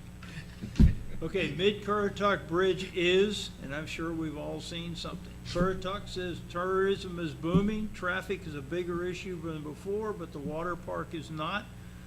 There have been reports from the folks to the west and everything that there appears to be a diversion of traffic coming, instead of coming down from the north, they're coming down and coming in from the west. Columbia and many of those communities are reporting a lot more traffic coming in, which of course makes 64 more of interest to us. Bonner Bridge was doing fine until a couple of days after our meeting. Bad news, Gretchen Byram is getting a promotion. It's good for her, bad for us. She will not be as involved on a day-to-day basis. Can't say enough. Okay, DOT Division 1 and 4 met with their RPOs and MPOs, and they all agreed on something, which is good. And they're going to do some changing at the regional and division scoring. Change congestion from 20 to 15 and move that 5% difference over into freight. Does nothing for us, but it helps a lot of the other towns and stuff like that in the internal scoring. Divisional target widening. We will get a manual with the entire packet in October. And the changes should reflect in the spring when all the projects are scored. But this is a good thing to try and give our smaller than huge transportation more visibility and more weight in the packets. And that's going to tie into the next, if you could scroll up to the Secretary's page there. We were pleased to have Secretary Trogdon there. And this is my capture of his half dozen points. So, he might have said something slightly different. Highest priority in transportation is to improve the delivery of projects and to change cash management so the dollars don't sit idle. He went to the legislature and said, I need more money. And they said, you got all this unspent money. We're not giving you any more bonds or anything. And he went, oh, I know what that problem is. So he's, increased the award rate of stuff, eat into the balances, put priority on shovel-ready rather than litigation-ready projects so that when we say it's ready to go, start spending that money now. Reduce, he gave a whole bunch of statistics I didn't write down about North Carolina versus other states in terms of times to do studies and things. We take 180 months, they take 18, that kind of thing. So he's going to focus on that, try and move things parallel, sequential, reduce statutory delays. A lot of these are in there. Improve the delivery of maintenance by allowing the divisions to work directly with the customers here, getting the stuff out of Raleigh, down here. And I've got asterisks at the bottom. Next year sometime, we should watch for DOT looking for legislative support for funding and bonds and things like that, and consider an endorsement of that because it will help us. Second priority is safety, signals, and here's signals are one, but here's the four top: the speeding, DUI, driving distracted, and seat belts are the four biggest killers out there, and they want to work with that. Third priority, improving mobility across the state. Again, the two asterisks here are kind of like calving icebergs off of a glacier. Get all small projects out of the big ones give them down to the division with the money to do, and let them deal with the customer, instead of getting little things hung up in a huge project and that. And that's a big push on stuff. You use mobility, modernization. Fourth priority is division and RPO cooperation tools, and move them down to our level. We cooperate with the division already, so that's good. Fifth, address structurally deficient bridges and payment. Try and get these down to single-digit percents of deficiencies, or less than 10%, not greater than that kind of thing. And improve aesthetics and appearance throughout. And a lot of that ties to safety, because it's going to be striping and all sorts of other things too. And then there's future tech issues. And I've got here drones to driverless, and the drones can be anything from, and of course, the transportation is the drone responsible for unmanned aerial systems in the state anyway, in the law. But this is also for use for mapping, condition checking, and the rest of it, and trying to get ahead of what's going to be the impact in 10 years for driverless vehicles in the state, particularly looking at the commercial side of it. If we've got movement of goods and services through the state, we've got to be ready for it if we want to keep it up. And then lastly, and this kind of applies to the western part of ARPO in there, but we were talking about I-87 and where that's going, and we made the statement that it needs to be sure that we don't mess up the farmer's ability to move equipment, because that can put a barrier right there, and there's a lot of folks that move stuff back and forth, and they can't go on there, but we can't be a barrier. So it was an interesting meeting, and subject to any questions, that was my report. Any questions for John? Okay, good report. Glad to see some movement there finally. Any other committee reports?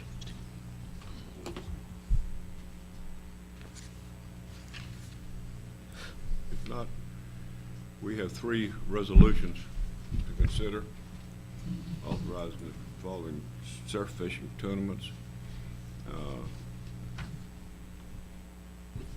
You have copies of those in your packet, so we won't bother to read them this morning.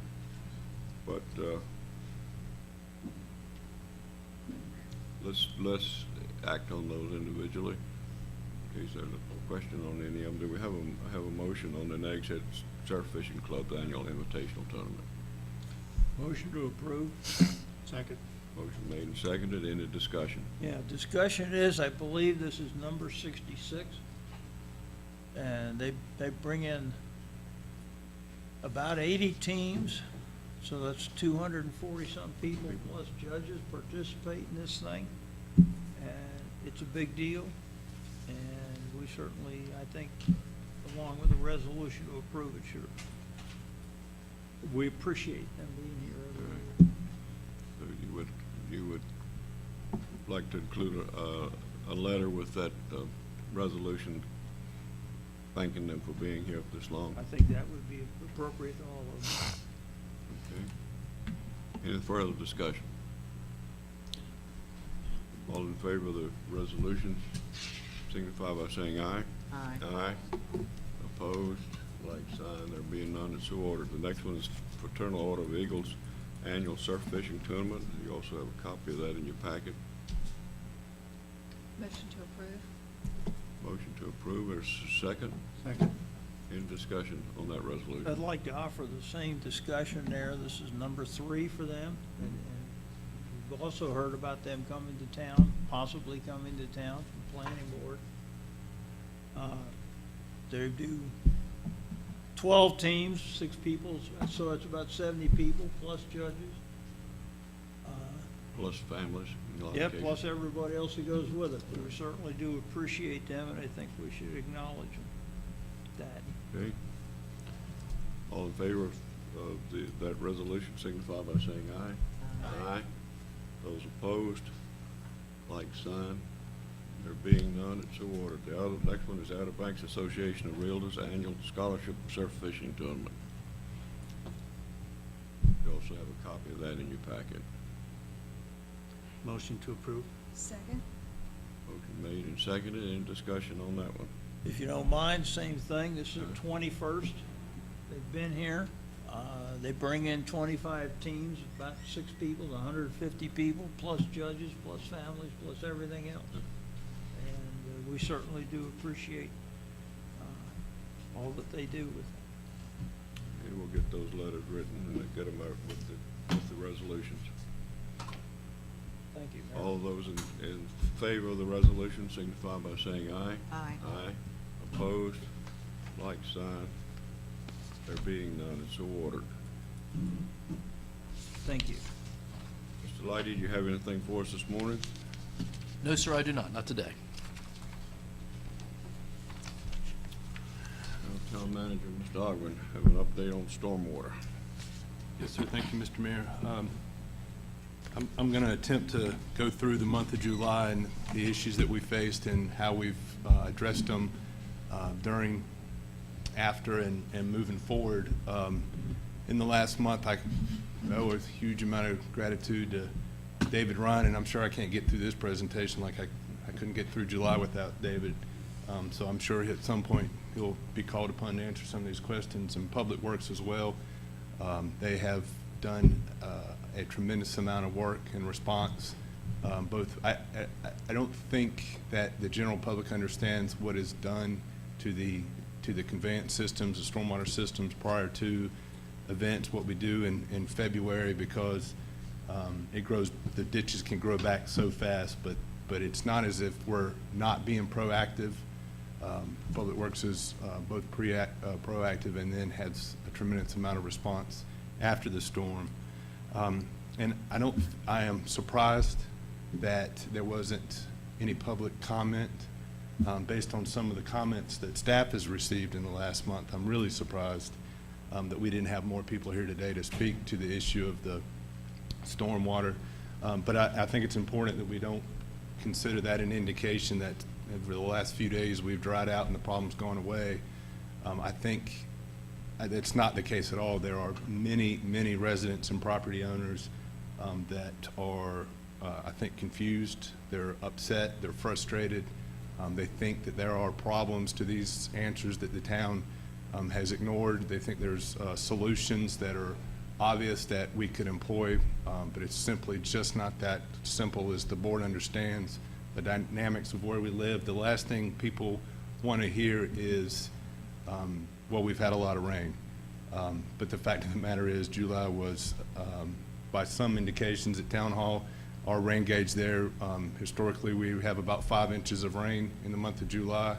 It registered over 16 inches in the month of July. And rainfall, 4 inches in a day is manageable. 4 inches in 4 hours is not manageable. And I think that's part of the communication that we have to put forth to the public is the honest truth that the best engineered mechanical systems are going at some point to become overwhelmed. And when you have 3 times the amount of rainfall that you're historically accustomed to, you're going to become overwhelmed. The other thing I think that's a difficult thing to express is a property owner's biggest problem may not be the town's biggest problem. And we have to prioritize the issues and address the stormwater as best we can. And a problem and a nuisance need to be better defined. Water standing on your property, it may be a nuisance. Water in your driveway that stands for a few days may be a nuisance. But I don't know that it rises to the level of a problem that the town needs to react to. Water in your house is a problem. Water standing on your property, private property, and we have to, I also think we have to be honest and communicate that the town ain't going to be able to fix all private property issues. The fact of the matter is properties that were purchased in the 70s and 80s are having more difficult problems than the properties that are built today. We're not going to be able to fix all of those. So I do fully understand, I think, that the issues and the frustration, but we have to, part of all of this, we're going to have to come up with, and staff's talked about ways that we can put together videos to educate the public about, or if you see water in a ditch, that doesn't mean the ditch isn't working. For those of you that live in South Nags Head, I'm not sure you've ever seen that ditch along 1243 dry. 9 years, I think one time I've seen that ditch dry. See it dry. And it's not because the system's not working. The other thing that I think we talked so much about stormwater, and we've got to start phrasing this in terms of a groundwater issue. Standing groundwater is a whole different animal than stormwater. And that's becoming a bigger and bigger problem. 16 inches amounts to a tremendous amount of groundwater, and any amount of rain that follows is already, with the water table is up so high, the groundwater is up so high. David, if I'm correct, for every 1 inch of rain, we have 5 inches of upwelling. And so you can imagine that the groundwater is a whole different beast and a whole different animal. We have to do a good job of explaining to the public what our drainage infrastructure is so that people can know what is working and what isn't working. We hear a lot of confusion about, well, this isn't working, this isn't working, but how do they know that? And I think we need to put some steps in place that they can, in their area, they can go and look at a priority point, a drainage system, that if water's not flowing out of that, then we got a problem. If water's standing in a ditch here, that doesn't necessarily mean we have a problem. The other thing that we have promised, Public Works, you've got 35 years of experience sitting back there. Ralph knows exactly where to go. He sends people, his people know where to go during a storm event. You know, if you were out that Sunday morning when we had a tremendous amount of rain, David Ryan's standing in at Conch Street with the rake, shoveling or making sure that that drain outfall doesn't get clogged, because that's a pivotal point. That's the part of communication and education that I'm talking about to the public. And we need to put together our maintenance schedule so that the public can know what we do and they can hold us accountable. If they think we haven't cleaned out a ditch in years, they can see that this is what the schedule is and this is when we do that, and we can actually maybe do a better job of posting that, and they can hold us accountable to that.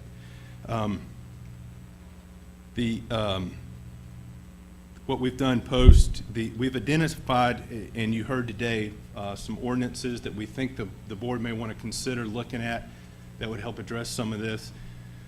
To address Mr. Daniels, commercial property now, if they want to do any improvements to their property, they have to bring them up to the present commercial design standard for stormwater. So if you wanted to bring in fill to address an issue on your property, you'd have to comply with the 4.3 inches that a new development would, even though you may be reducing lot coverage along the way, and you may be decreasing the amount of impervious surface that's on your property.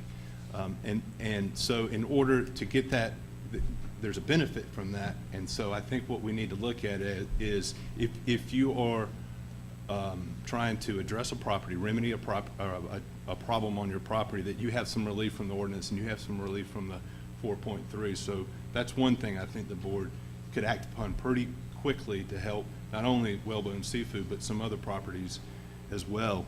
From there, it gets a little more difficult, and I think a little more, drastic in the word, but a little more aggressive changes that may need to be looked at is stormwater for all residential new development, all stormwater residential applications. As you know, right now it's engineered for anything over a foot. Maybe it's time, because we recognize, I don't know exactly how much Nags Head's built out, but it's got to be over 90%. It's been 85% forever, and that's the number we always throw out there. But those 10% remaining development are the least desirable properties with probably the most stormwater issues. So maybe it's time, and we just changed the stormwater ordinance, but maybe it's time for all residential applications. I said removing the restrictions on fill for commercial applications, provision for putting stormwater measures in up front for development instead of afterwards, simplifying the application to fill amounts in the flood zone, and I think, Mayor, we've talked about strengthening pre and post fill requirements.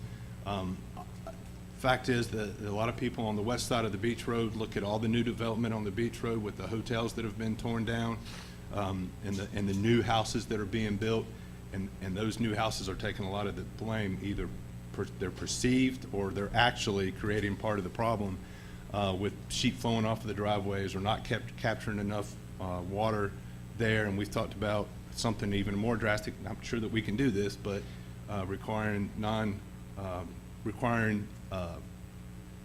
driveways that aren't simply pervious, requiring driveways that can actually absorb some water, maybe even permeable concrete. Divert some water off of them. So that takes a lot of the blame. So that's another area that I think we probably need to look at. Also, we don't collect enough stormwater revenue. In 2004, we were collecting $115,000 a year to go towards stormwater projects. This board recognized for one of your goals that you championed, stormwater being an issue, you dedicated 1 penny to stormwater. It's simply not enough revenue to address the issues and the problems that we need to. I hear over and over and over again from property owners that say they're paying for this. They're not. There's simply not enough revenue being generated for this. On a $400,000 house, you're paying $40 a year to go towards stormwater projects. And we are now at the point that we are going to see some really big price tags on addressing these issues. We have done about, we're continuing to do little things as we go along, but you have contracted with Withers Ravenel, an engineer, to come in and put together a 10-year capital improvement program.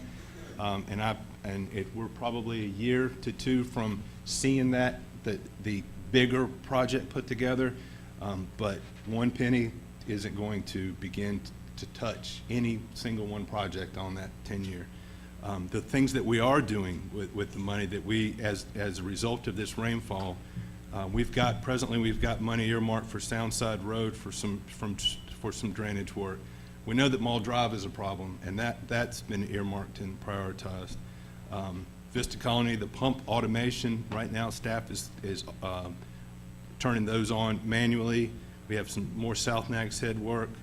And then $100,000 going to, half of the money going to the Stormwater Master Plan, and then $30,000 for supplies and additional items. We've talked about some projects that we may be able to address now that may be a greater priority than some of these. So I think the committee and staff will continue to work on prioritizing some of these projects so we can get things done. I mentioned the Withers Ravenel, but we had a meeting last Wednesday with the Gallery Row property owners, because that seems to be, we have issues all throughout town. We have isolated issues in a lot of, in probably every neighborhood. But Gallery Row seems to be, after Matthew and this month of July, seems to be an issue that area that we need to put some of our focus. We've asked Withers Ravenel, while they're putting together this long-term 10-year plan, to be looking at a short-term project in the interim. And so that's one of the things that we're going to be charging them to do. But again, the opportunities there are few on a small scale, but there are things we can continue to do. The education part, we've looked at equipment.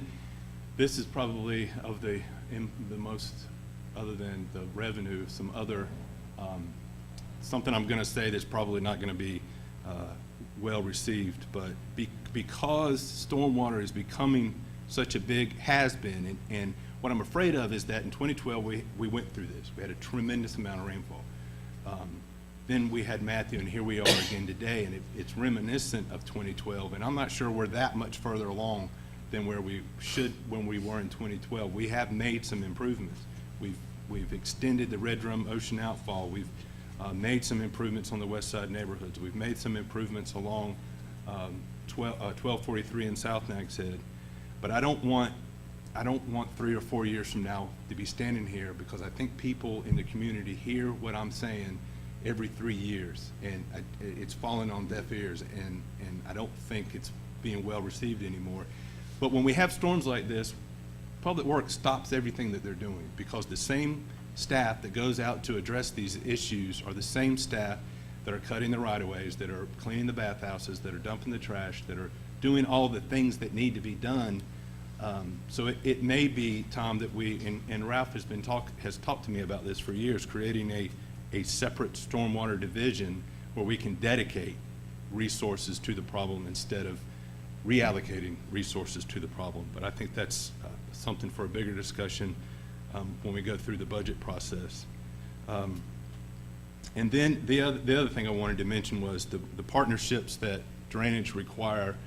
We have, as you know, 55 miles of drainage infrastructure in the town, and 1/3 of that, I believe, is in the DOT right-of-way. We had a meeting last Wednesday with DOT that I thought went well. They actually had 5 staff members from DOT that were present, as well as Mr. Alan Moran, who is the Division I DOT rep, who has, I think, been very receptive, and I mean, he's fielding calls from the public.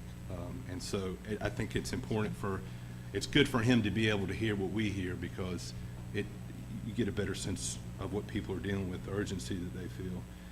We talked about some very specific things with them. We talked about what we have talked about with the board for years now, is trying to get the 3 outfalls better connected so that one outfall, the Red Drum outfall, isn't taking a disproportionate amount of stormwater from the others.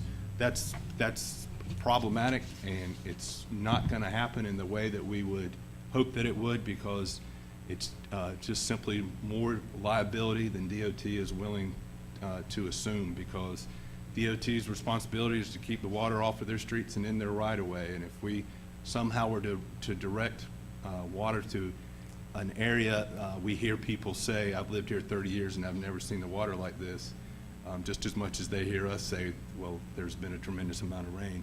But if that were to become the case downstream, then we'd have a real problem. But the door on that isn't completely shut. There may be other ways that we can address that. We've asked them to come up with an annual maintenance schedule. You've seen DOT working along the bypass, and it's been very much appreciated, and it has helped. However, it's reactive, and DOT has, I believe, the same people we were meeting with were in Perquimans County the day before.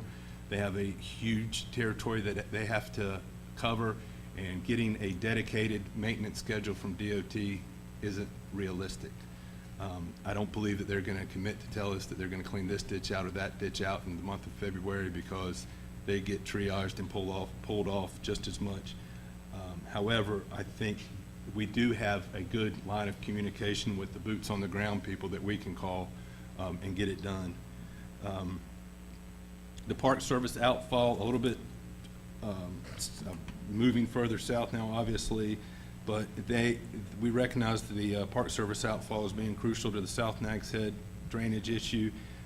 They agreed at this meeting to go ahead, and it's going to require a variance to get this outfall extended, because with beach nourishment coming, we need to extend that outfall 30 feet beyond its original length. Yes, ma'am. Careful talking to me about variances. Absolutely, I understand. And my only point being that they're going to go ahead and initiate the variance process because of the need to extend it. If we were going to the original permitted length, we wouldn't need a variance, but we need to go beyond. What I'm going to be asking in the coming months is for the board to go ahead and authorize that project. We have the money encumbered in our beach nourishment project that's coming up. Rather than waiting until the spring of 18 or the spring of 19, that we go ahead and get that work done. They're willing to do it. They're willing to do a cost share like we did with the Red Drum outfall. So I would, while we have progress and momentum, hate to see us not go ahead and get that done. Yes, ma'am. Have you thought about asking for a rule change to Yes, ma'am. extend it rather than variances? Yes, ma'am. At the same time, I know that the other outfalls in town would also be benefited by an extension. You'd And be better off to apply for rule changes. message received. Thank you. And we're running that simultaneously. I don't know which path we get to the end of first, but Sooner rather than later. working on that now. Yes, ma'am.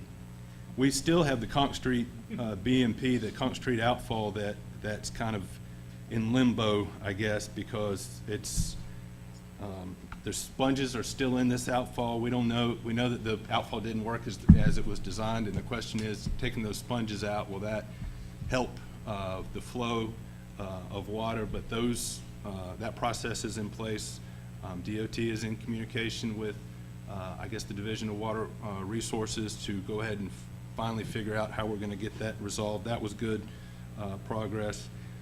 Then the other part of this equation that we've learned from Matthew is the emergency stormwater pumping permit that David put together and applied for on Friday.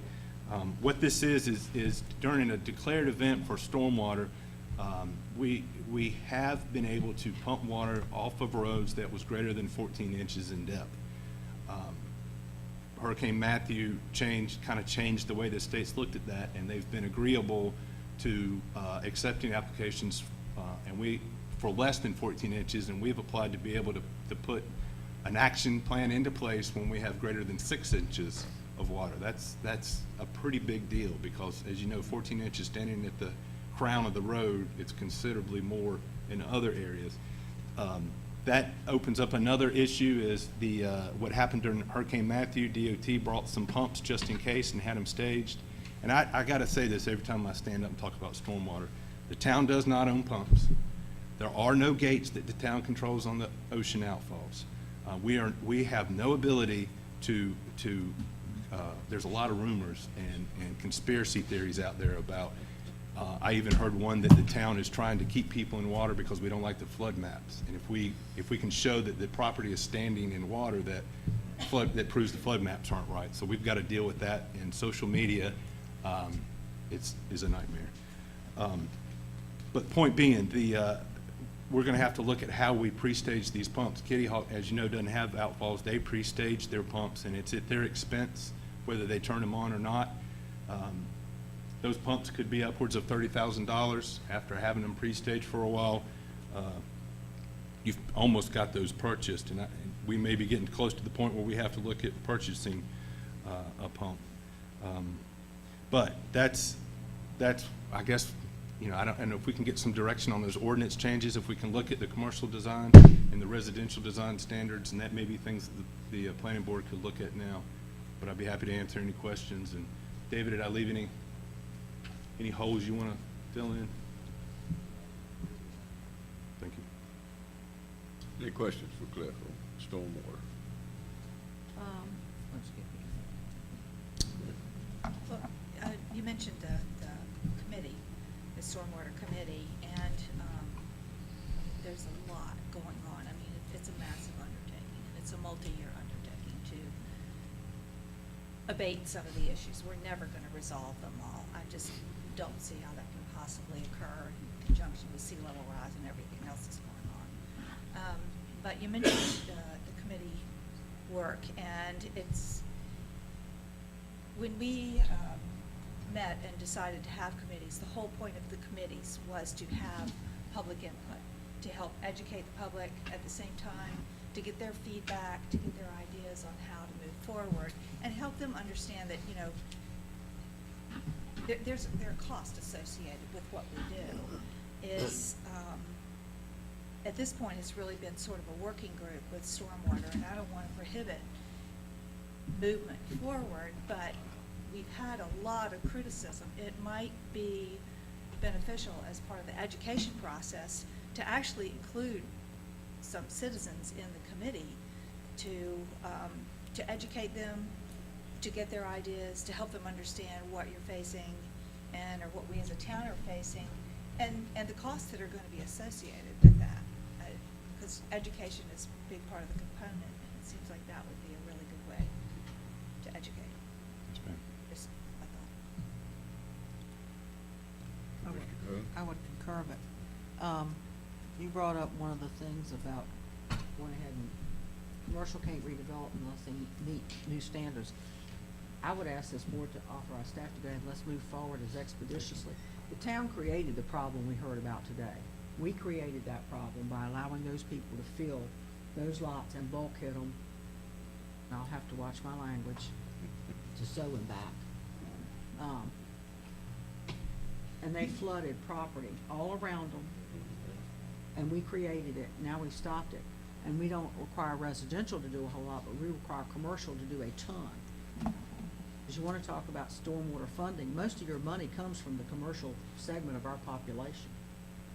when it comes to taxes. The bulk of it's coming from the commercial. And yet, the limitations on redoing anything are penalizing commercial.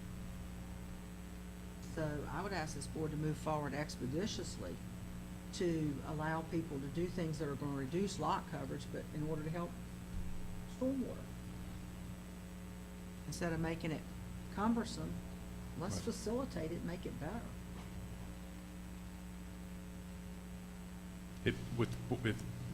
We'd be happy to come back with something sooner than later that could be an easy fix to address a big problem. I think we also need to address residential construction at the same time, particularly these houses in the VE zone that do not have fill, so they don't have any requirements for stormwater retention. I think we got a lot of complaints on that. I think we probably need to look at that residential standard and maybe eliminate that 1 foot of fill, so all new residential construction falls under the same ordinance. I think that's one thing that we need to look at. And I've seen our new stormwater ordinance not work at all. People are filling and they're still dumping all their stormwater on their neighbors. Even with the engineered solutions, that's not stopping it. The other thing you brought up as part of your presentation were driveways. Why aren't we limiting driveways to ribbons? Instead of having total driveway impervious surface, why aren't we limiting driveways to just ribbons of concrete instead of 15 or 16 feet wide driveways almost?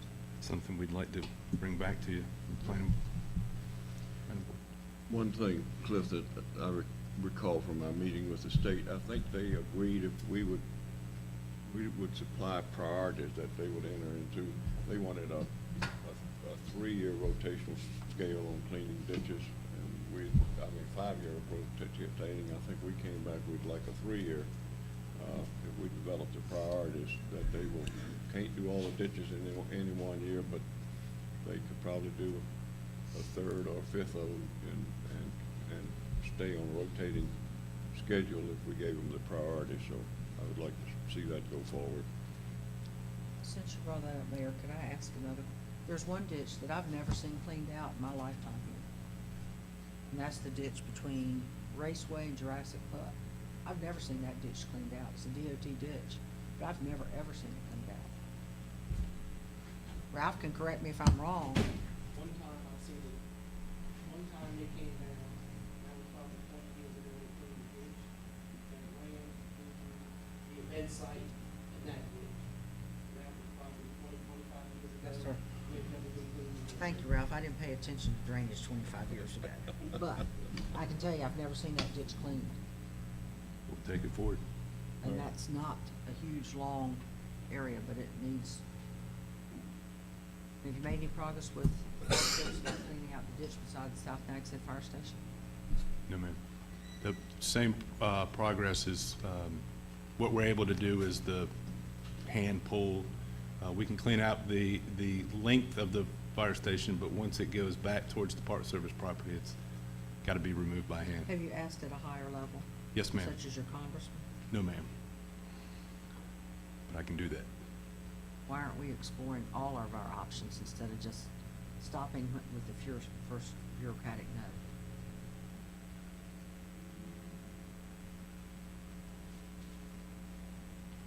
I knew I couldn't make it. I don't know, you made it a long time. There's just a couple things I wanted to add. With regards to that outfall ditch there by Station 21, we just recently applied for a permit with the Park Service for a 5-year permit in order to go in there and be able to conduct more frequent activities. So we have been able to go ahead and secure that. Again, there are some severe limitations on the length of that and what we can do in that area, but we've tried to be proactive based upon the current limitations that we have in our coordination with them. Other things that we have tried to do more recently, the first phase of the plan for the 10-year master plan and the 10-year CIP was to go ahead and map the northern end of the town with the drainage infrastructure. If you look up on the screen, what we have done is we have published these on our website So we have a comprehensive list throughout town where people can visually see where our current drainage infrastructure exists. So we have this in the north end of town, the mid part of town, and also South Nags Head. It covers probably about 90% of the existing drainage infrastructure. There may not be some swales that are covered or some culvert pipes at the neighborhood level, but this is about as comprehensive as the town has ever had. This exhibit right here, actually, I've gone ahead and updated it to reflect some of the maintenance activities that have taken place over the course of the past month. You can see that there's been a large concentration in the north end of town, especially in between highways, along the South Memorial Avenue main drainage trunk line, as well as Wrightsville Avenue, the west side neighborhoods to include Nags Head Pond, Nags Head Acres, Vista Colony, as well as some coordination that we have done with DOT on the north end from Hollowell Street South to Conch Street in order to try to keep our citizens updated as the progress that we have been making. In addition to this, there's a group of Gallery Row property owners and business owners that we've been trying to go ahead and send out email updates to here with a greater frequency recently, just keeping them posted on the on-the-ground maintenance that we've been conducting, as well as some of the planning specifically for the floodwater emergency management plan that we just recently submitted to the state. We had met with them a couple weeks ago, the deputy town manager and myself, with a group of 20 or 25 of those people, and we listened to what they had to say. And basically, you know, we do maintenance activities. Facilities maintenance and public works really does a great job. And this year specifically, we tried to be proactive. In response to Matthew this year, we did a comprehensive cleaning of the South Memorial Avenue ditch line as well as Wrightsville Avenue. Went in there with our new culvert cleaner, jetted out pipes, and did a comprehensive cleaning of that ditch network. But it's not enough, because you know, within a 6-month time period, you have grass that continues to grow. You have litter and debris and sediment that accumulates in that ditch. So it's something that we have to stay on top of. And we realize that, but especially during this time of the year, our sources or our resources are so limited that we have to pull off of our facilities maintenance crews who are already tasked out. And so what little means we have, we've been trying to address all these problems. But it's not just in that area. It's in our west side neighborhoods, it's in the village of Nags Head, it's in Southridge, it's in Northridge. It is such a large area that we have to cover. We're doing everything that we possibly can. And I know that people are frustrated, especially what happened last year after Matthew. And this year, everything's fresh in their mind. And we just ask them to be patient. We're doing what we can within our means in order to go ahead and try to get as much action on the ground to keep water flowing. And it's also taken a lot of efforts because we need assistance. We need assistance from agencies like DOT. We need assistance, especially here in the village, from the POA as well as the golf course. You know, we've got 4 different entities that are responsible for different portions of that drainage area. And we've tried to head up efforts to contact all of those agencies in order to get them to participate. And I think that we've been relatively successful, you know, with the flow of water downstream, especially after these activities have recently been conducted. So it's extremely challenging.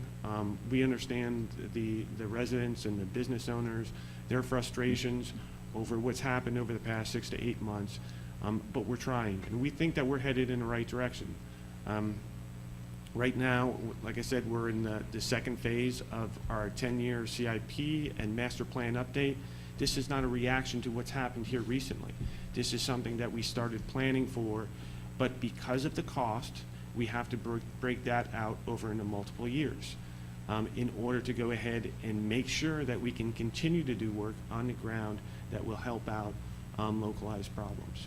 But as the town manager had mentioned, our budget right now, it is not nearly enough for what we need to do in order to make comprehensive efforts.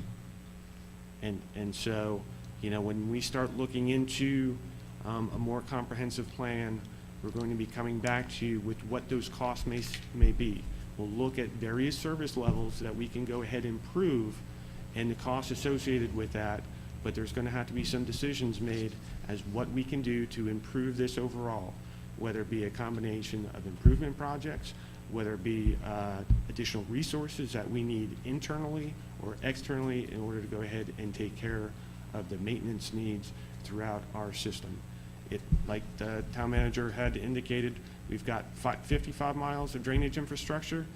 That's enormous for the little resources that we currently have in order to manage that.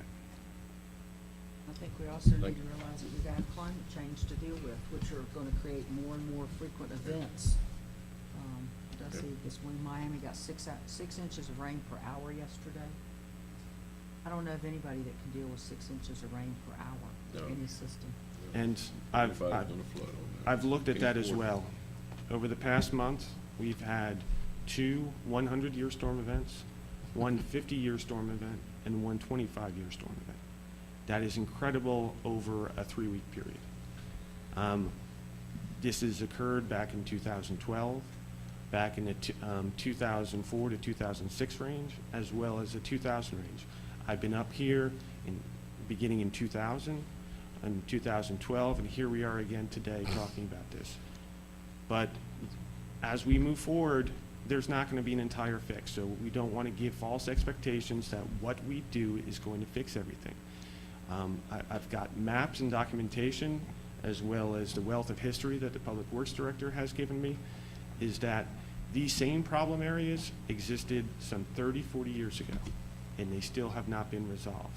So we don't want to give hope that this is going to be fixed, especially in the short term. We're working towards trying to mitigate some of these problems, but we don't want to give that false sense of hope that we can fix this as a whole, because there are so many other extenuating factors that contribute to this. Thank you, Dave. Thank you very much. Really appreciate the work that you and Public Works and Cliff and Andy have done over these last few weeks. And certainly appreciate the meeting that we had last Wednesday night, where I think was very informative to all the folks who were there. And we did listen. So thank you very much. Any questions for Andy? I have a question for David or Cliff. In many of the neighborhoods that are seeing flooding, there were swale systems to help convey water and, to infiltrate. And many people have filled those in, and when you fill yours in, it puts the burden on your neighbor, so he fills his in, and that's happened in Seven Sisters and Nags Head Acres, and multiple neighborhoods. Is there any way that could be reestablished and then prohibited from filling in the swales, because they actually don't belong to the property owner, they belong to the town in most cases?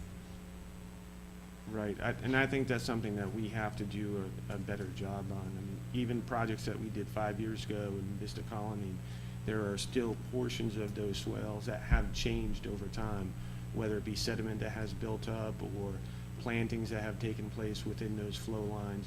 We need to do a better job on trying to go in there and make sure that we have continued flow throughout those areas.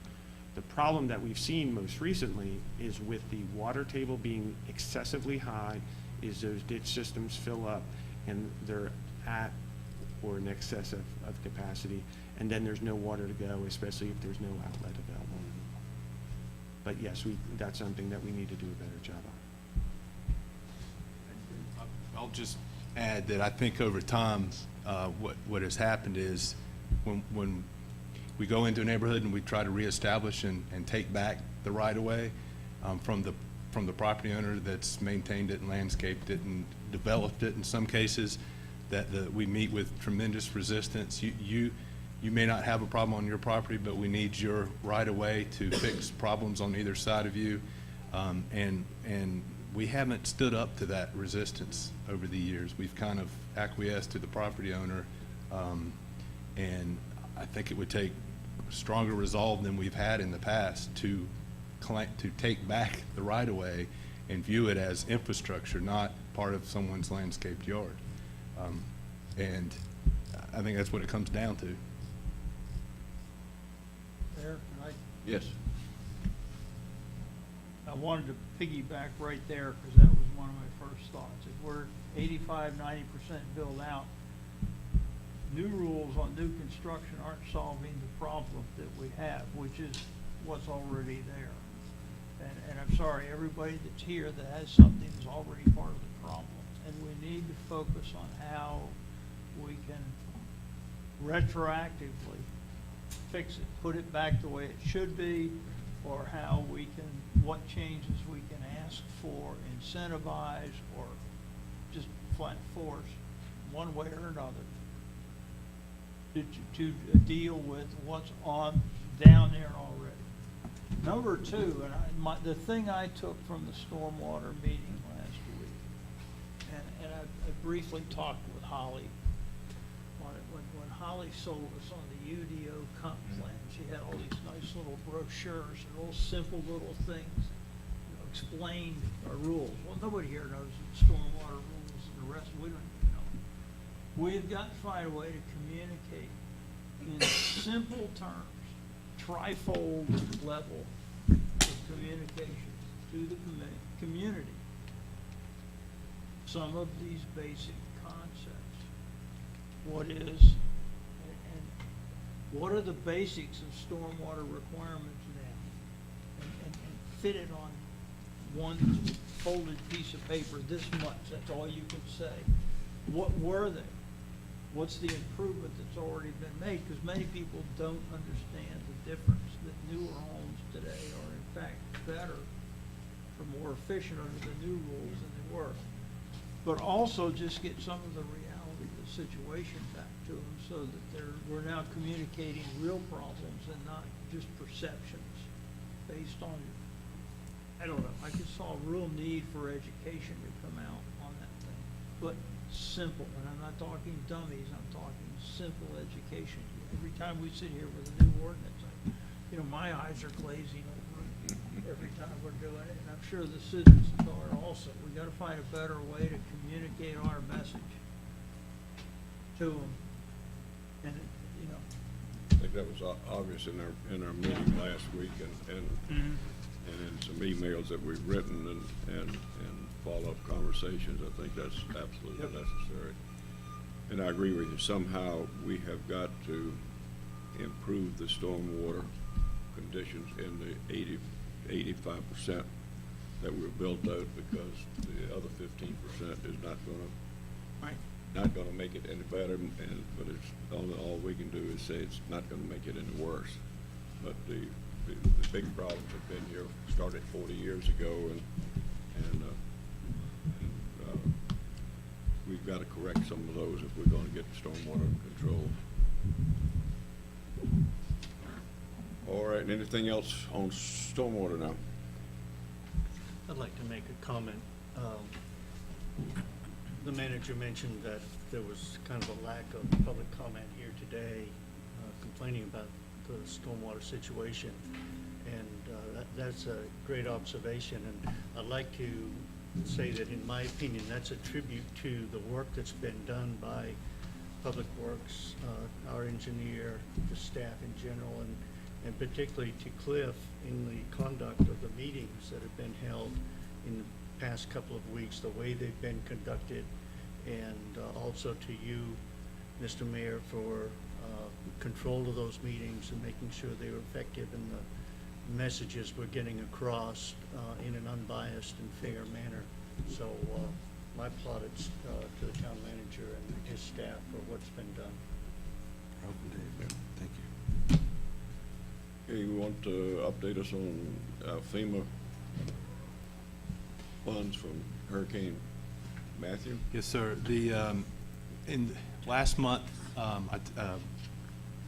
we had CSC was here, and they were conducting the nourishment survey, the pre-storm survey, as well as continuing with the permitting. We have a scoping meeting August the 8th with the interagencies, the regulators that are going to have the final say on whether or not we get permitted.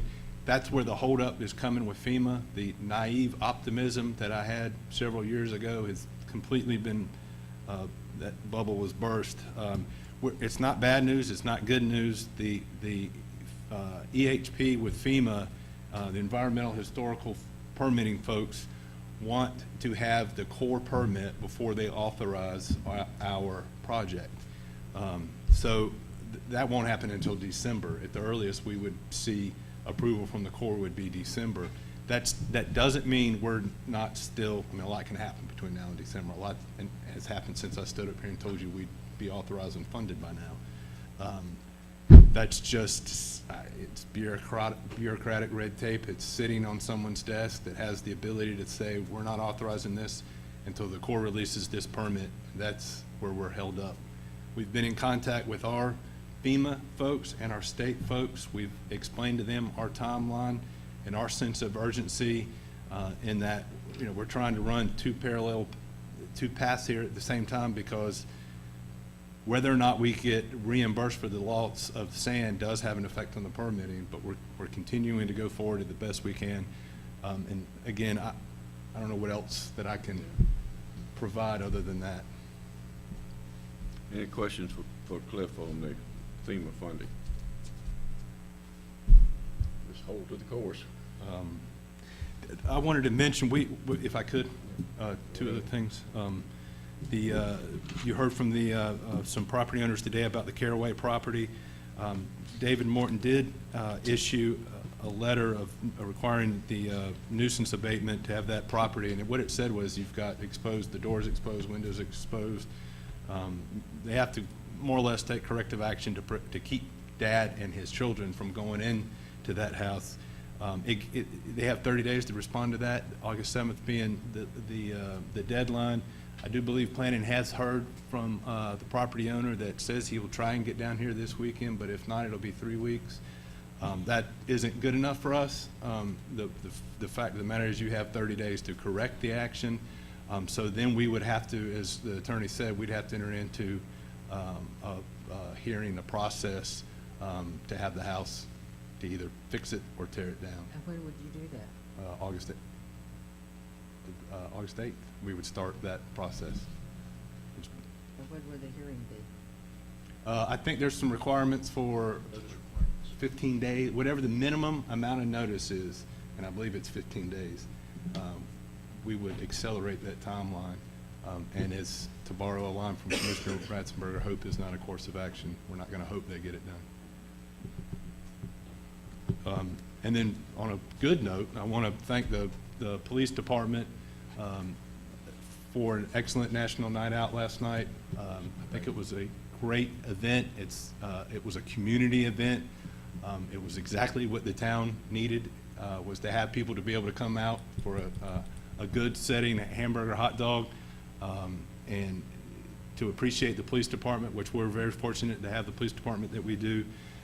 And I just want to thank them for providing that, not only as the town manager standing here, but as a community member that lives here, and his family enjoyed it as well. So thank you very much for that. I'd like to add to that, Cliff, in that I was amazed at the interaction between our police officers and particularly the children that were there last night. That was very, very friendly, and our officers did an outstanding job of working with the kids, and I think that's going to go a lot towards the future of Nags Head and our police. What I probably liked the most is I saw the deputy chief this morning, and he was already drilling me for ideas for next year. So I appreciate that forward looking and looking forward to next year's event already. Good. Said we got to get a bounce house first and foremost. Great event, yeah. Could I ask you to send a timeline to Mr. Schmidt, Mr. Gampa, Ms. Langford? Yes. Since they were here, so they have it physically. This is our timeline that we're Right. shooting for. That way they'll get the best answer and they can see it, and if they want to follow up with questions, they can. We will do that. I've already received an email from Mr. Schmidt. I exchanged, and forgive me if I forgot the lady's name. I've exchanged emails, so we will keep them. It's always good to have somebody that on the street that knows what's going on to keep us accountable. So. Okay, thank you very much.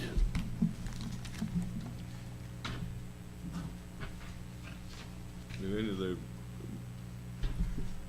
commissioners have anything they'd like to bring to the board now? Comment only. Big segment on national news this morning about beach driving and the issues they're starting to have on the eastern tip of Long Island near the Hamptons, to a point that they've asked court action to prevent beach driving up there. And we were mentioned in that segment as having beach driving issues, the Outer Banks. That was part of their background. So there are other communities that are now starting to bring that to the forefront. That may come back around. Yeah. It's amazing the publicity we're getting these days. Well, All yeah, that and stuff. unfortunately, it's like a lot of it, they like to dig up 20-year-old stuff. Stuff, yeah. You know, probably intermixed with the Park Service and Bubba and the judge and everything, and it's completely distorted. Can I throw something? Yeah. And I mentioned it briefly, but we will get our goal that the Shoreline Management Committee will start meeting again in September.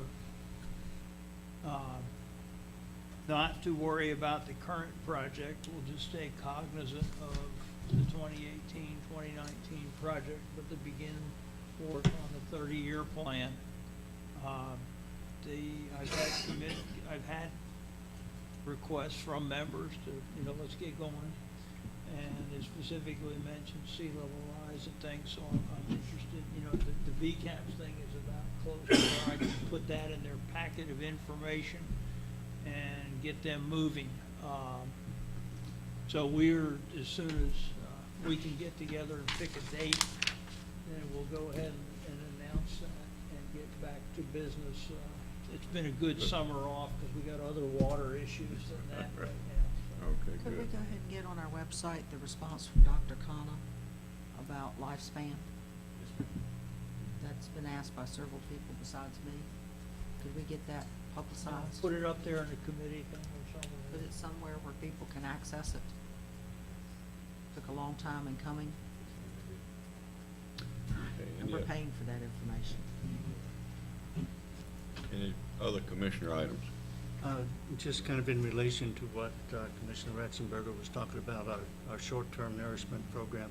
I have been queried by several people about what's the status of the next nourishment, and how soon can we get it. The last couple of weeks have in fact been quite severe on beach erosion, and so that's prompted a lot of questions. I just wanted to pass that along. Okay. Next item on the agenda is discussion of a letter that we received very belatedly from the U.S. Department of the Navy about their draft environmental impact statement, overseas environmental impact statement. What would you like to do about that letter? It was all in all of your packets. I distributed it as soon as I received it, but it was quite late receiving it. It was wrong address on it and was mailed late also.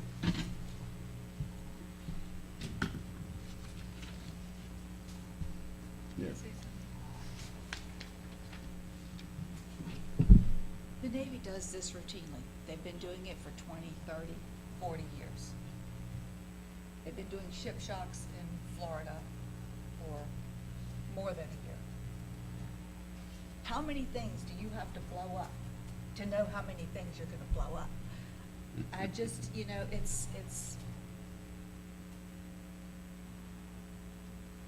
it's almost like, as John often says, they're checking a block. And we gotta do this to check a block. But if you know what it did in Florida, it's pretty much gonna do the same thing Same here. here. So- Well, may I respond? Yes, please. Because this came up, and I went into the EIS, and there's just for information. First off, the area off our coast is 54 nautical miles off the coast, which is double the distance of the turbines. Obviously, turbines aren't a shock, but just as a frame of reference, they're 28 miles or 26 miles, nautical miles off the coast. This is double that distance past it. It's done in 650 feet of water, which basically puts it off the shelf. There's two types of shocks, and These are purely ship testing, hull integrity, electronics, and the rest of it. You got the small ships, and each shock test or a trial is 4 explosions. They would have not more than 3 small trials in a 5-year period. For the large trials, which is a carrier, they do them 1 trial in 5 years. So it's not, a lot. The latest trial was even skipped on the Ford, and I could make my parenthetical comment, they're really afraid they're gonna break that thing. But it is necessary to see what happens. There's no other way you can tell, what if I get hit with a shock, something like this, what is gonna fail or not fail. Whether they do it in Florida or here, I don't know, it seems to be far enough away from us and not that frequent that.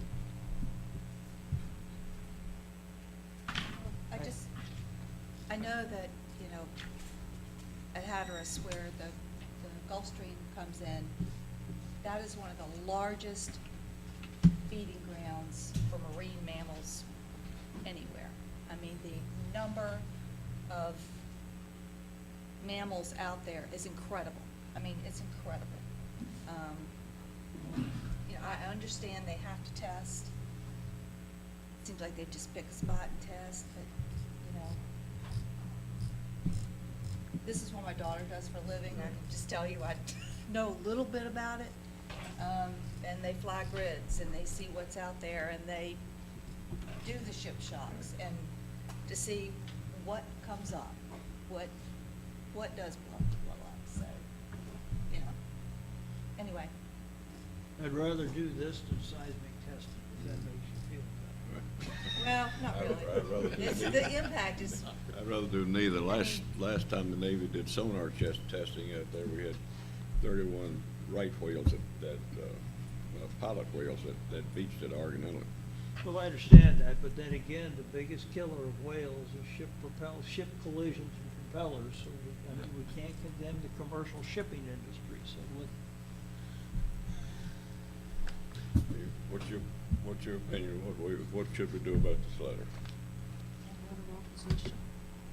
All right, a letter of opposition, cautioning about mammals in the area.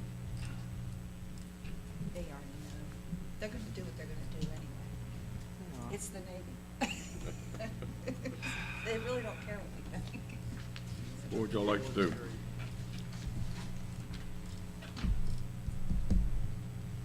Letter of opposition?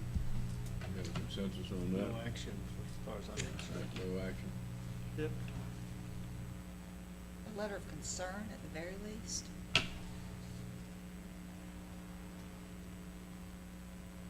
How about a letter of concern? Should we go with a letter of concern? I'd be okay with that. Mr. Ratzenberg? I would go with concern. All right.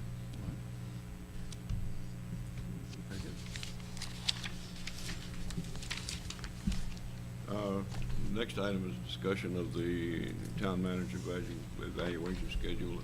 Questions I had there, do you want to use the same process that we used last year, which was, and the same forms that we used last year? I got those forms out to you.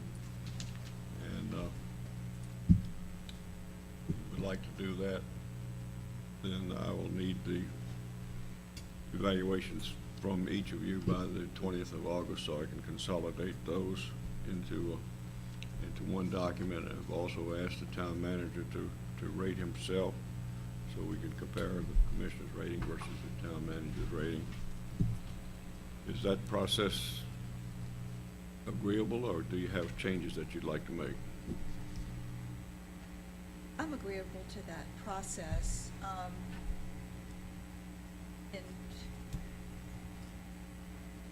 In other organizations that I'm affiliated with or have been affiliated with, everybody fills out the evaluation. It is given to the chair or mayor to complete, and there's an overall score. And then there's also a group of comments on, this, that, or the other. I feel like those should be private, That's the way I've always seen it done, that, you know, you're not gonna give me a copy of John's or Marvin's, or, because that's their personal feelings, which they can express certainly when we review it. But I don't think we should give everybody a copy of each other's opinions, because what matters is not, my personal opinion, what matters is the aggregate score on each item, because that's really the only true board evaluation. That's right. Just a comment. I can't remember whether we gave everybody full copies last year. I thought we just returned them to the individuals that rated, but that's. But you extracted all the comments and they onto a neutral page, so Right. we didn't know whose they were, which is,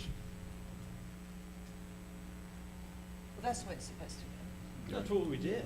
I mean, thought I last never year got a we page got with your copies of stuff everybody's. Yeah, I don't think or we gave. anybody's stuff, I don't We just gave believe. it back to the individual Right. commissioner. Okay. Now you extracted and that went to everybody Right. else. Right, which gave you the daunting task of reading handwriting and all that other stuff. I had one other report that just came in yesterday, and I'll get town manager to copy it if you didn't get a copy. This is the benefits and challenges of tourism for North Carolina communities, done by Dr. Rebecca Tippett at the University of North Carolina. This was sponsored by the resort towns and convention cities subgroup of the North Carolina League. And Nags was one of the communities that they use in these comparisons. Some very, very interesting data in here, so I will get that distributed. There. And we did as a town supply some data for that, but I think it's very, very interesting and something we use for roads and other state funding. At this time, unless we need to talk about something else, we need to go into closed session to consider closed session minutes in accordance with GS 143-318.11A1. Have a motion to that effect. So moved. Is there a second to the motion? Second. Made and second that we enter closed session at this time, and we'll be back shortly.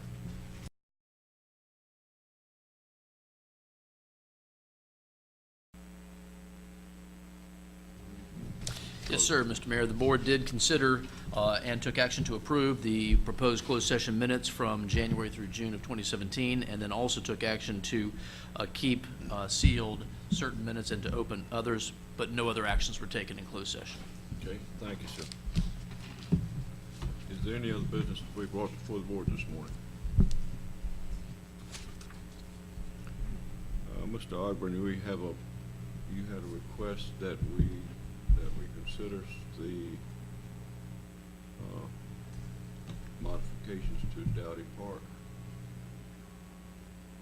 at a mid-month, or will that wait till September?